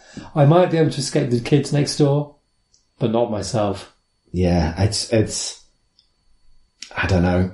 I think the other side of it is like, I'd have to listen to my own voice, and therefore I'm probably not going to be convinced that I'm whatever character I'm playing. You know what I mean? Yeah, you kind of like, oh, I'm really into the fantasy here, and then you hear a recording of yourself, and oh, I really wasn't in the fantasy. Oh man, what if it just tried to immerse you by giving you the script? So like, obviously in one thing they revealed in Half-Life Alyx VR demo, the footage was that she reacts to things like, that's right, yeah. And she talks in a fairly sort of dynamic way about the things that are happening to you. What if there's like a little thing that pops up in your UI that says like, say, oh heck, a head crab. Yeah, or like, oh my god, the Combine are moving in. Or, you know what I mean? Like, are you seeing this? Or the things that you say if you're in a game. Like, a little bouncy ball on top of it. Yeah. Oh, I messed it up. Oh no, just, maybe. Deducted 10 points. No. I think maybe we've solved this. I'm coming around on this by just not stopping talking. What if you had the singing bar from Rock Band? Yeah. And it was like, that's how like you maintain like an immersion multiplier. Like, you can see the lines coming and Barney, no. It's like the waveforms. Yeah, exactly. And like you're getting like pathos points. Like they nailed it. Little stars come out. Yeah, man. It reminds me a bit of BlizzCon. They have these booths where you can like step in with your friends and act out cutscenes. Like you can dub. It was like, can you? Yeah, it was like TikTok. Can you? It was like TikTok before TikTok. Oh basically. God! You'd go in and you'd dub a Diablo 3 cutscene or something. Oh God! And that was actually secretly. And the cruelest thing is there was a little bench outside where you could sit and watch, and it was always empty. And like I find cons a bit stressful, so there'd be a nice place to sit, and you just sit and watch a procession of people having a lovely time. Get into a room together and be like, Tyrael, Diablo has returned. Yes. Like, oh, hang on a minute. This is the prime time for the old man impersonation. Diablo. I can't do it. I need to do Bane first. We need Tom. Yeah, exactly. Yeah. How could you find Tom intimidating? He has the best old man out. What's his name? What's the character's name? Deckard Cain. Deckard Cain. Yeah. Stay a while. Etc. Yeah, exactly. No, is this... man, Basically, I don't think it's possible to do this without triggering some kind of... without it being a form of cruelty as well. I think that it would, we'd be doing it now if it worked, because they did try and it doesn't work. The voice thing. Yeah. Like, man, no, but what if? I think computers are there to press at with buttons. Yeah. That's what I like. Were they willing to accept a touch screen, Alex? That's basically buttons, isn't it?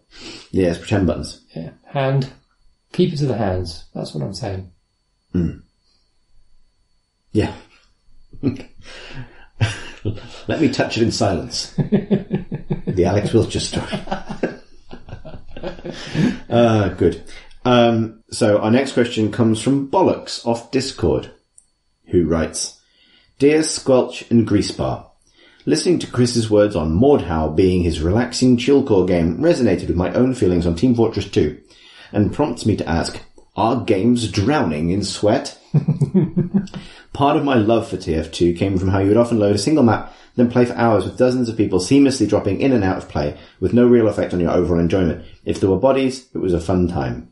I haven't been able to scratch that itch for years, since most current games you get compartmentalized matchmaking experiences that have plenty of load times in a given evening, and more in common with angry five-a-side local football tournaments instead of playground brawls for immortal children. Yours sincerely, Bollocks. I think the phrase playground brawls for immortal children is very good. Really good.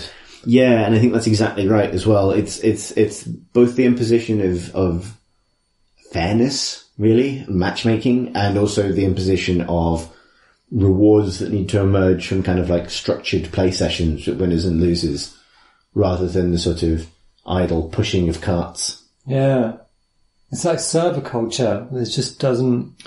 But it's almost play culture as well. It's play versus competition. It's like, it's home like rules. Kickabout, basically. Yeah, it was, yeah.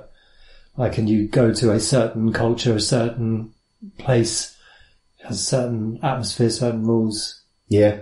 There's certain amount of that with stuff in Minecraft and things, but yeah, there is. I mean, there's a lot there's a lot lost in the drive to the it is the corporatized version. Like, you play on the terms of the game now. It's not on the terms of the group.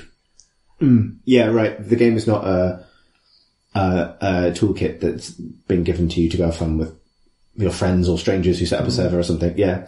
I don't really have much to add to this other than this is correct. Like, and it is a shame. I think there's... I wonder whether, because it's certainly something...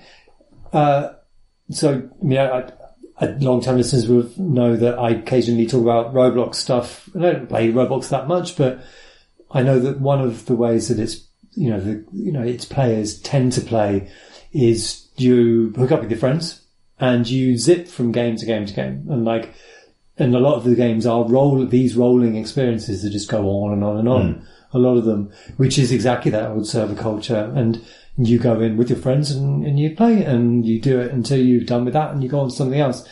Point is being that the game is subservient to the group, and that's what would be really good, as opposed to we're going to play Fortnite, and that's But then I know that a lot of kids play Fortnite in a way that is about having a laugh in the background rather than competing, because it does offer that kind of flexibility. Yeah, right. And you're just chatting and playing, and, the fact that you're not always in a match and that matches are discrete kind of experiences is actually subservient to the session that you're in, which is kind of, mostly spent in the lobby, I guess, waiting, but you're chatting instead.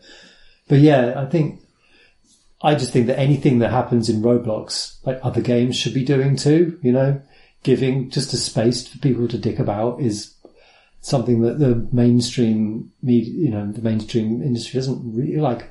The big shot games just doesn't really give, and players only shoehorn it in where they can, like in Fortnite. Yeah. Yeah. Our next question comes from Zoe, who writes, Hello, pod friends. After being in a bit of a gaming rut for the first few months of the year, I recently spent several wonderful days with the tycoon/dating simulator Max Gentleman Sexy Business. With its not-safe-for-work DLC pack, it's definitely one of those games that makes me glad I live alone, to avoid any difficult explanations for untimely passers-by. This made me desire to question you thus. What's the most awkward, for whatever reason, gaming scene you've had someone catch you playing, and how did you explain it? My memory fails if this question has been asked before in your storied history, but hey, keep on podding, everybody. Zoe.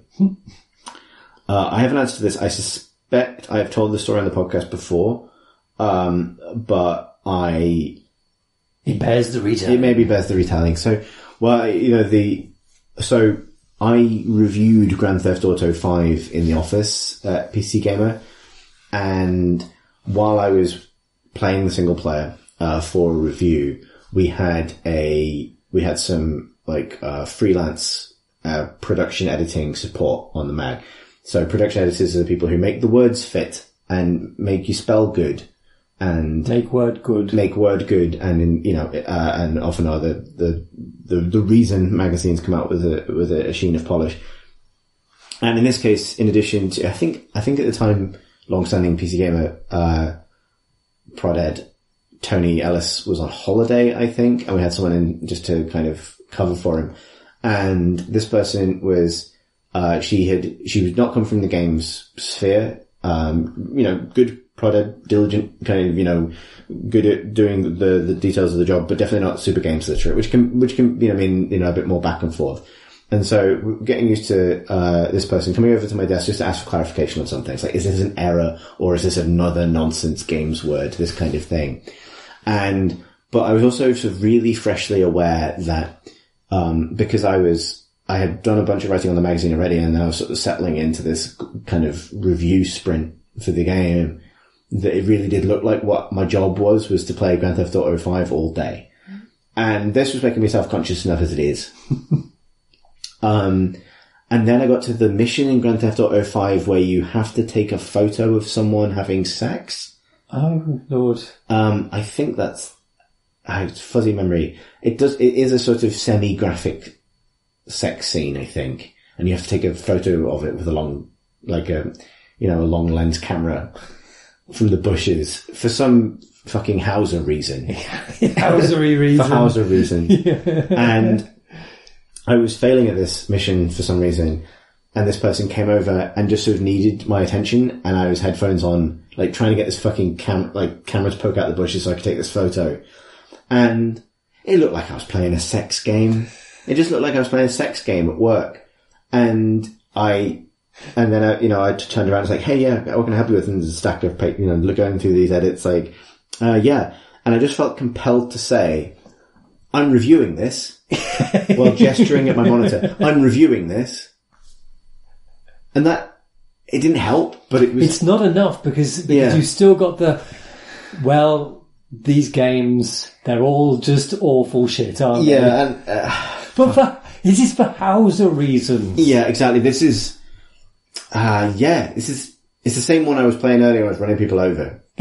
If that helps. Yeah. It's not all It's sexy. also the same one where I was just shooting hundreds of people. Yeah, and I don't think I had to explain the gratuitous torture sequence, but God, talking about the little shame man, the little shame man who screams at you when you catch sight of yourself. That was one of those moments. He was loud right then. I was, my wife plays games and I think she likes me. We've known each other for quite a long time. I just hate it when, I think, what was it? The most recent sort of experience was probably during Yakuza. And there was some sort of, I don't know, some sort of sexy scene. And she came through and I had to give a reason. It's just, I didn't choose for this to happen. That's usually this is what I tend to want to. I'm in a cutscene. I didn't choose. I'm watching a sexy film by accident. I meant this because there is a shop you can go into a video shop in Yakuza 0. It's a Blue Movies video shop, and you can watch the Blue Movies. And so that's a choice, and I can make a choice not to see them. And that's the choice I made.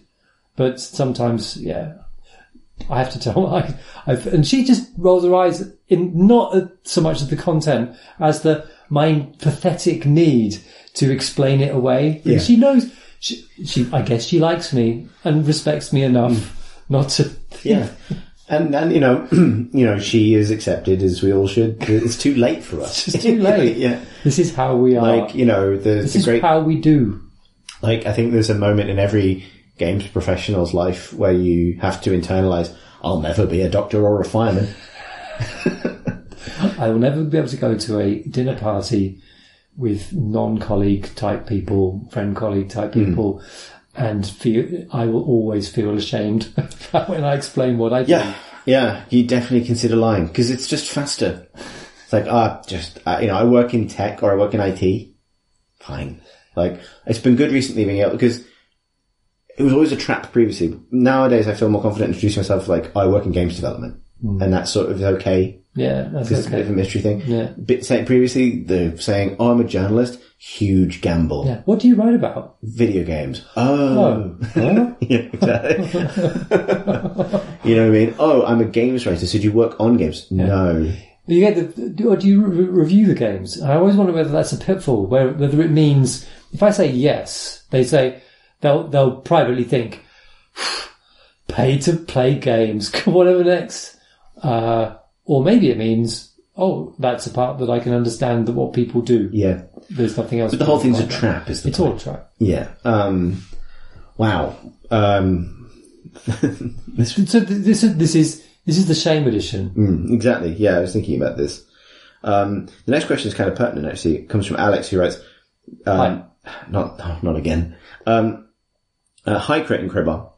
How much time, in the average week do you spend playing games, keeping up with news, reading books, social mediaing, working, podcasting, etc.? And how do you maintain the all-important work-life balance and equally important leisure balance? That is, that one task or thing doesn't take all of your non-work time. Apologies for the terrible question structure and weird font change. Thanks, Alex. What was the font change? I think Google managed to squash that, so it wasn't present, but nonetheless. Stripped all character from And also an audio format strips it as well, so let's not dwell on it. So I'm just going to come out and say it. This is a real tough challenge. I'm resolutely terrible at it. In like several different ways. We're both freelance. Well, we're both, being contract workers. We work from our homes. Work from home. Yeah, no, I think probably in every way it's possible to be bad at this. I'm bad at this. So one part of that is track record now of turning hobbies into jobs. Through the medium of making podcasts about them and then worrying about the podcasts that you started. Also, I think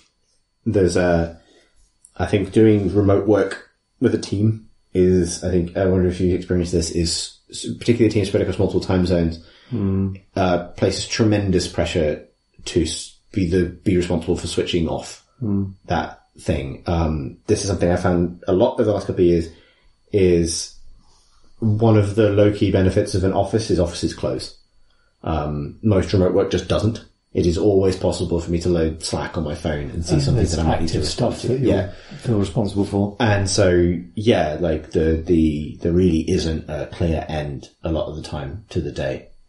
Unless you enforce one, and that's a discipline challenge that gets trickier and trickier. So it's a bit of a slightly oblique answer, but I don't have a good solution to this necessarily at the moment, other than trying to sort of maintain very specific hours. But then again, working in both games development and in comms, you're often exposed to situations that defy those hours. Yeah.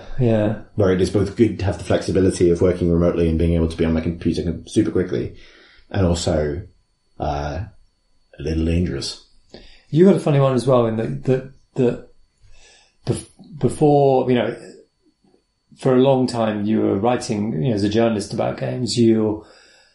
When you were playing games, you were effectively working, and you had to play games. And, obviously that's a pleasure, but then it's also something that has to fit in against all the other things in life. Mm-hmm. And that's changed recently. I did wonder about how well you're converting, whether you found that quite liberating that now you can play games. I have started to. It's interesting because, if I were to tell the whole truth of my gaming activity over the last week, it's going to be, I played a bit of Destiny again.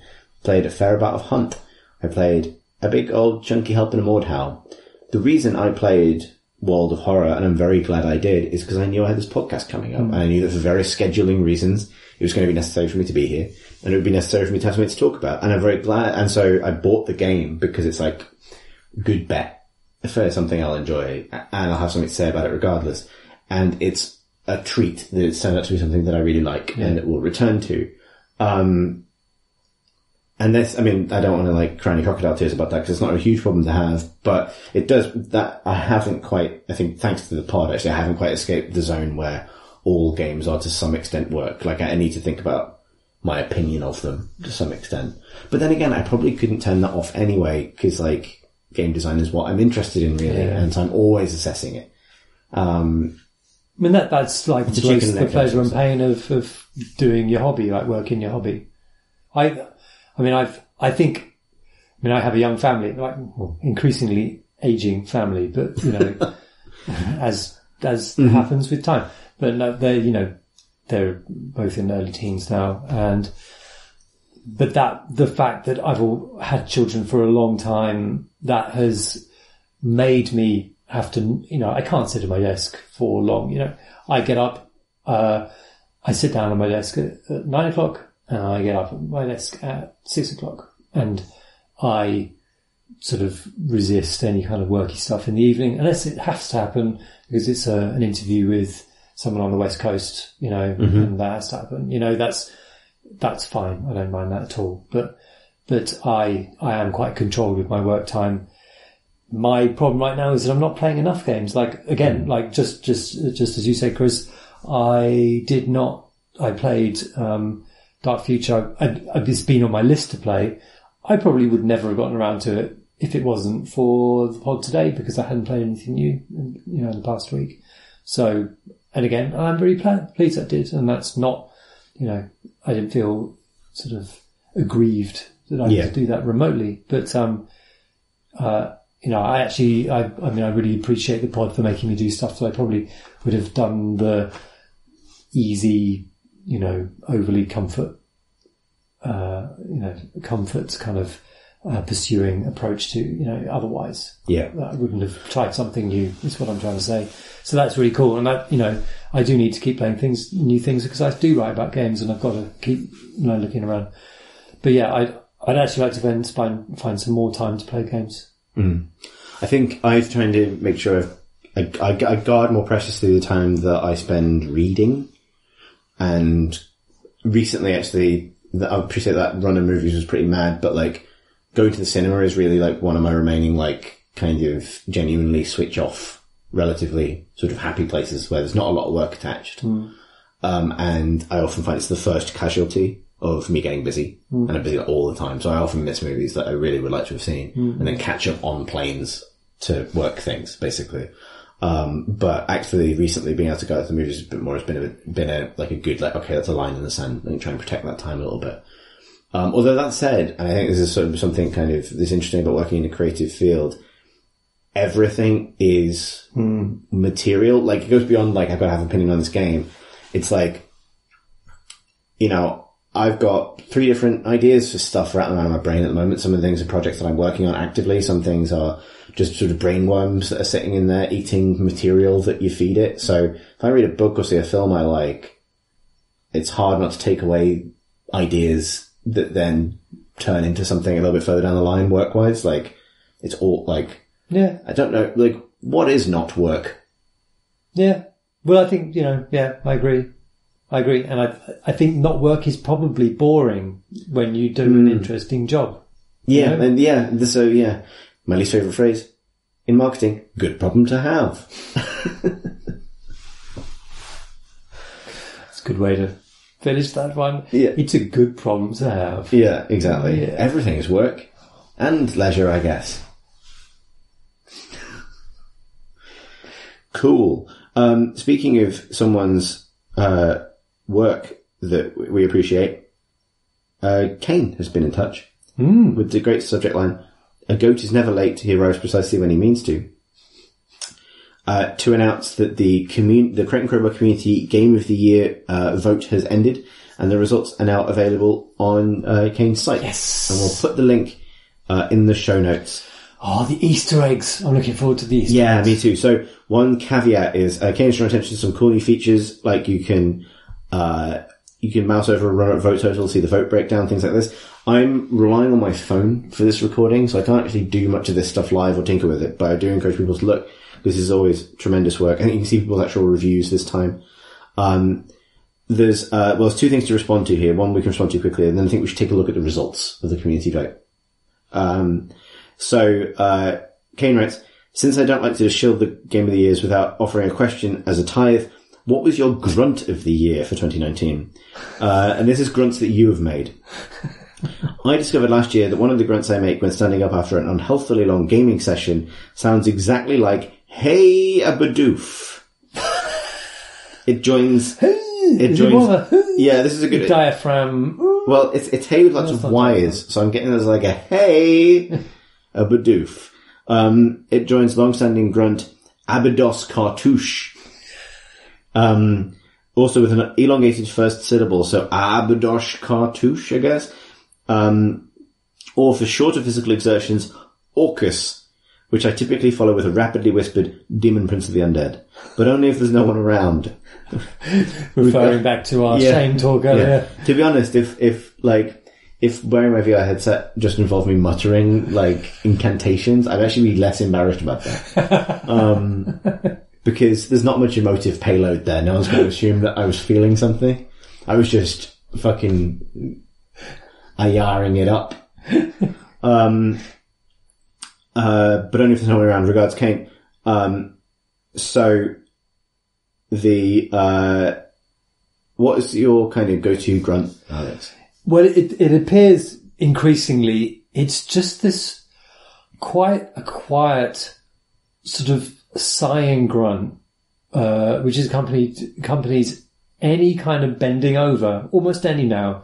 It's increasing. Like the more and more physical acts, minor physical acts, are accompanied by this now. And it's just like a, and that would be bending over to pick up a shoe, crouching down to pick up something else a child has left behind. Bending over, like it's just anything. I find that my go-to for almost any kind of like, either immediate exertion, like sudden, like lifting something heavy, or just sort of responding to a situation, is a sort of oof a doof. Like it's sort of there's some multiple, there's sort of steps to it. However, recently I found myself occasionally just wanting to admit like this sort of like short, sharp, to my mind, almost like cubic noise, like sort of, like just sort of like, I don't know why this happens, and I was in the kitchen and made this noise, and Pip was like, why did you make that noise? And I was like, I don't know. But it's like, I like to think of it as like a little light coming on in a window somewhere and then being extinguished immediately. Like, you know? Like an accidental, like, oh, do you want to go? No, I don't want to go in there. Yeah, or like, you know, like a form of like, you know, a beacon lighting up in the distance. So it's like your brain just sort of, part of your brain just going, oh, hi, hello! Oh. Yeah, I think so, yeah. Or it's a sort of a single frame of a screen. Let's have a look at what games the community voted for. So we've got 10 runners up, followed by the top 10. We don't have to have opinions on all of these, but you can make a noise. Okay. In number 11 of the runners up is Risk of Rain 2. Ooh. In number 10, Divinity Original Sin 2. Wow. Yeah. Wow. Oh, wow. Yeah. Oh, wow. I'm going to allow sort of paraverbal. Yeah. I'd say, disc jockey paraverbal. Yeah. In number 9, Dicey Dungeons. Hey. Yeah, nice for Pip to be in this list. Yeah, true. In number 8, A Short Hike. Hey. In number 7, Resident Evil 2 Remake. Like The Sims. In number 6, Noiter. Oh. I didn't know what to do there. No, I know. Seems fitting though. In Fire Emblem, in number 5. Fire Emblem. In number 5, Fire Emblem, 3 houses.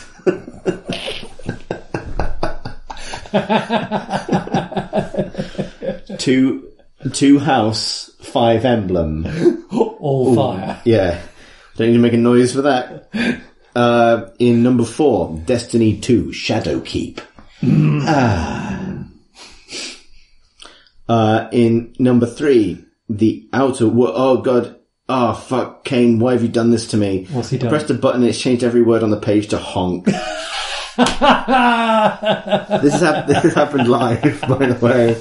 And you thought it didn't work on your phone. Son of a bitch. Kane's Goddamn. ensured that it works on every device. Got me again. Can you refresh? I'm trying. Son of a bitch. Alright. In number 3, The Outer Worlds. Obsidian one. Oh, the Obsidian. God damn it, I was caught out. In number 2, Heaven's Vault. It was a plosive sort of old man smoking a pipe. Like there's a Popeye kind of element to that, which is a kind of what a game we're playing with ourselves. In number 1 of the runners-up, Untitled Goose Game. I love game with a noise so ubiquitous that it just took over my fucking browser and derailed this podcast. And that noise is barp. Everybody. That's what the goose say. Press triangle to barp. Barp. Which sounds like a posh gentleman shouting for someone called Barbara. Barb. Good. In number 10 of the best games of 2019, according to the Creating Crowbar community, Return of the Obra Dinn. I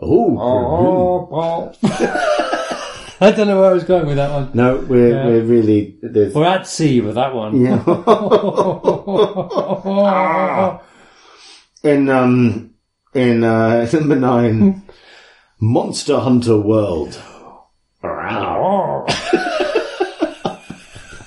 The game that is a cat. Can you believe we both said 1 cup of tea? In number 8, losing my voice, Bubba Is You. Buh. In number 7, Apex Legends. I'll go for Rizbar.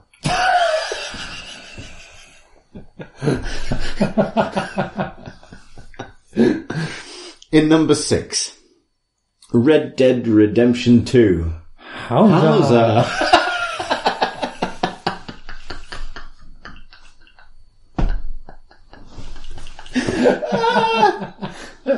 Oh, fuck. And number 5, Slay the Spire.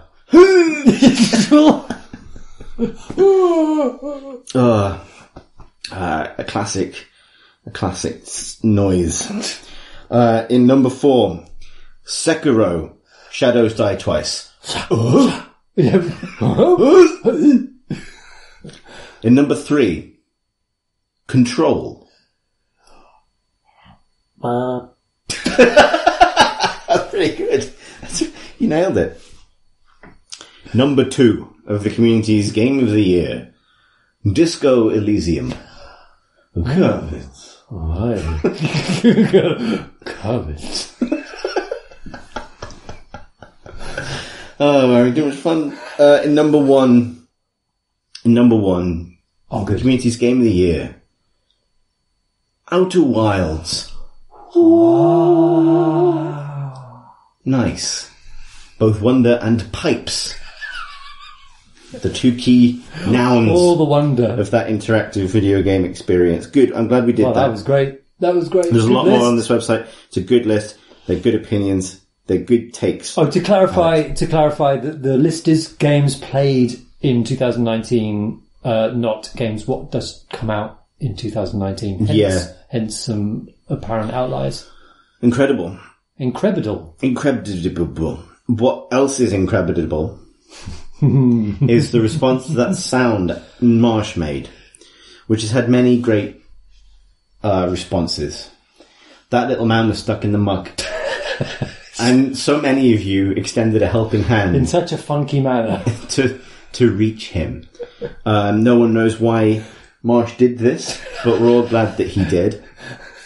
I still haven't really quite gauged his emotional response to the celebrations of his being stuck in the mud. I think it's...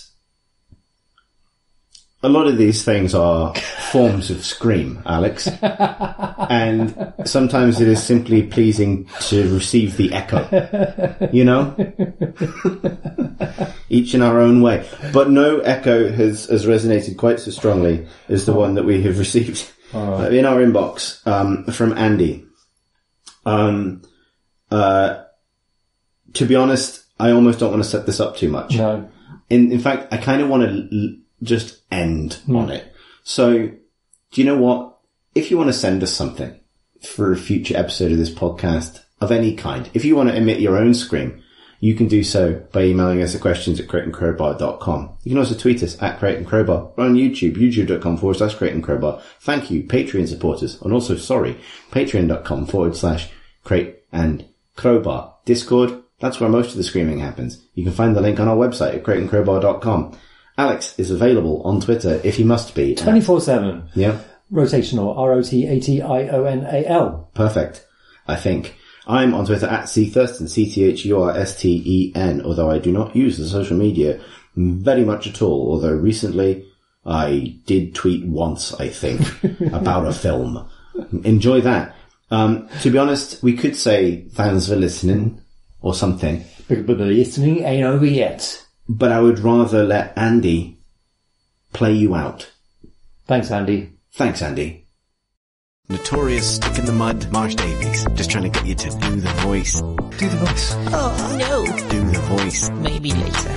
Stick in the mud, Marsh Davies. Just trying to get you to do the voice. Do the voice. No. Are you angry with me? Yeah. Oh. Oh no, I'm stuck in the muck. I'm stuck in the muck. Oh no, I'm stuck in the muck. I'm stuck, oh no. Oh no, I'm stuck in the muck. I'm stuck in the muck.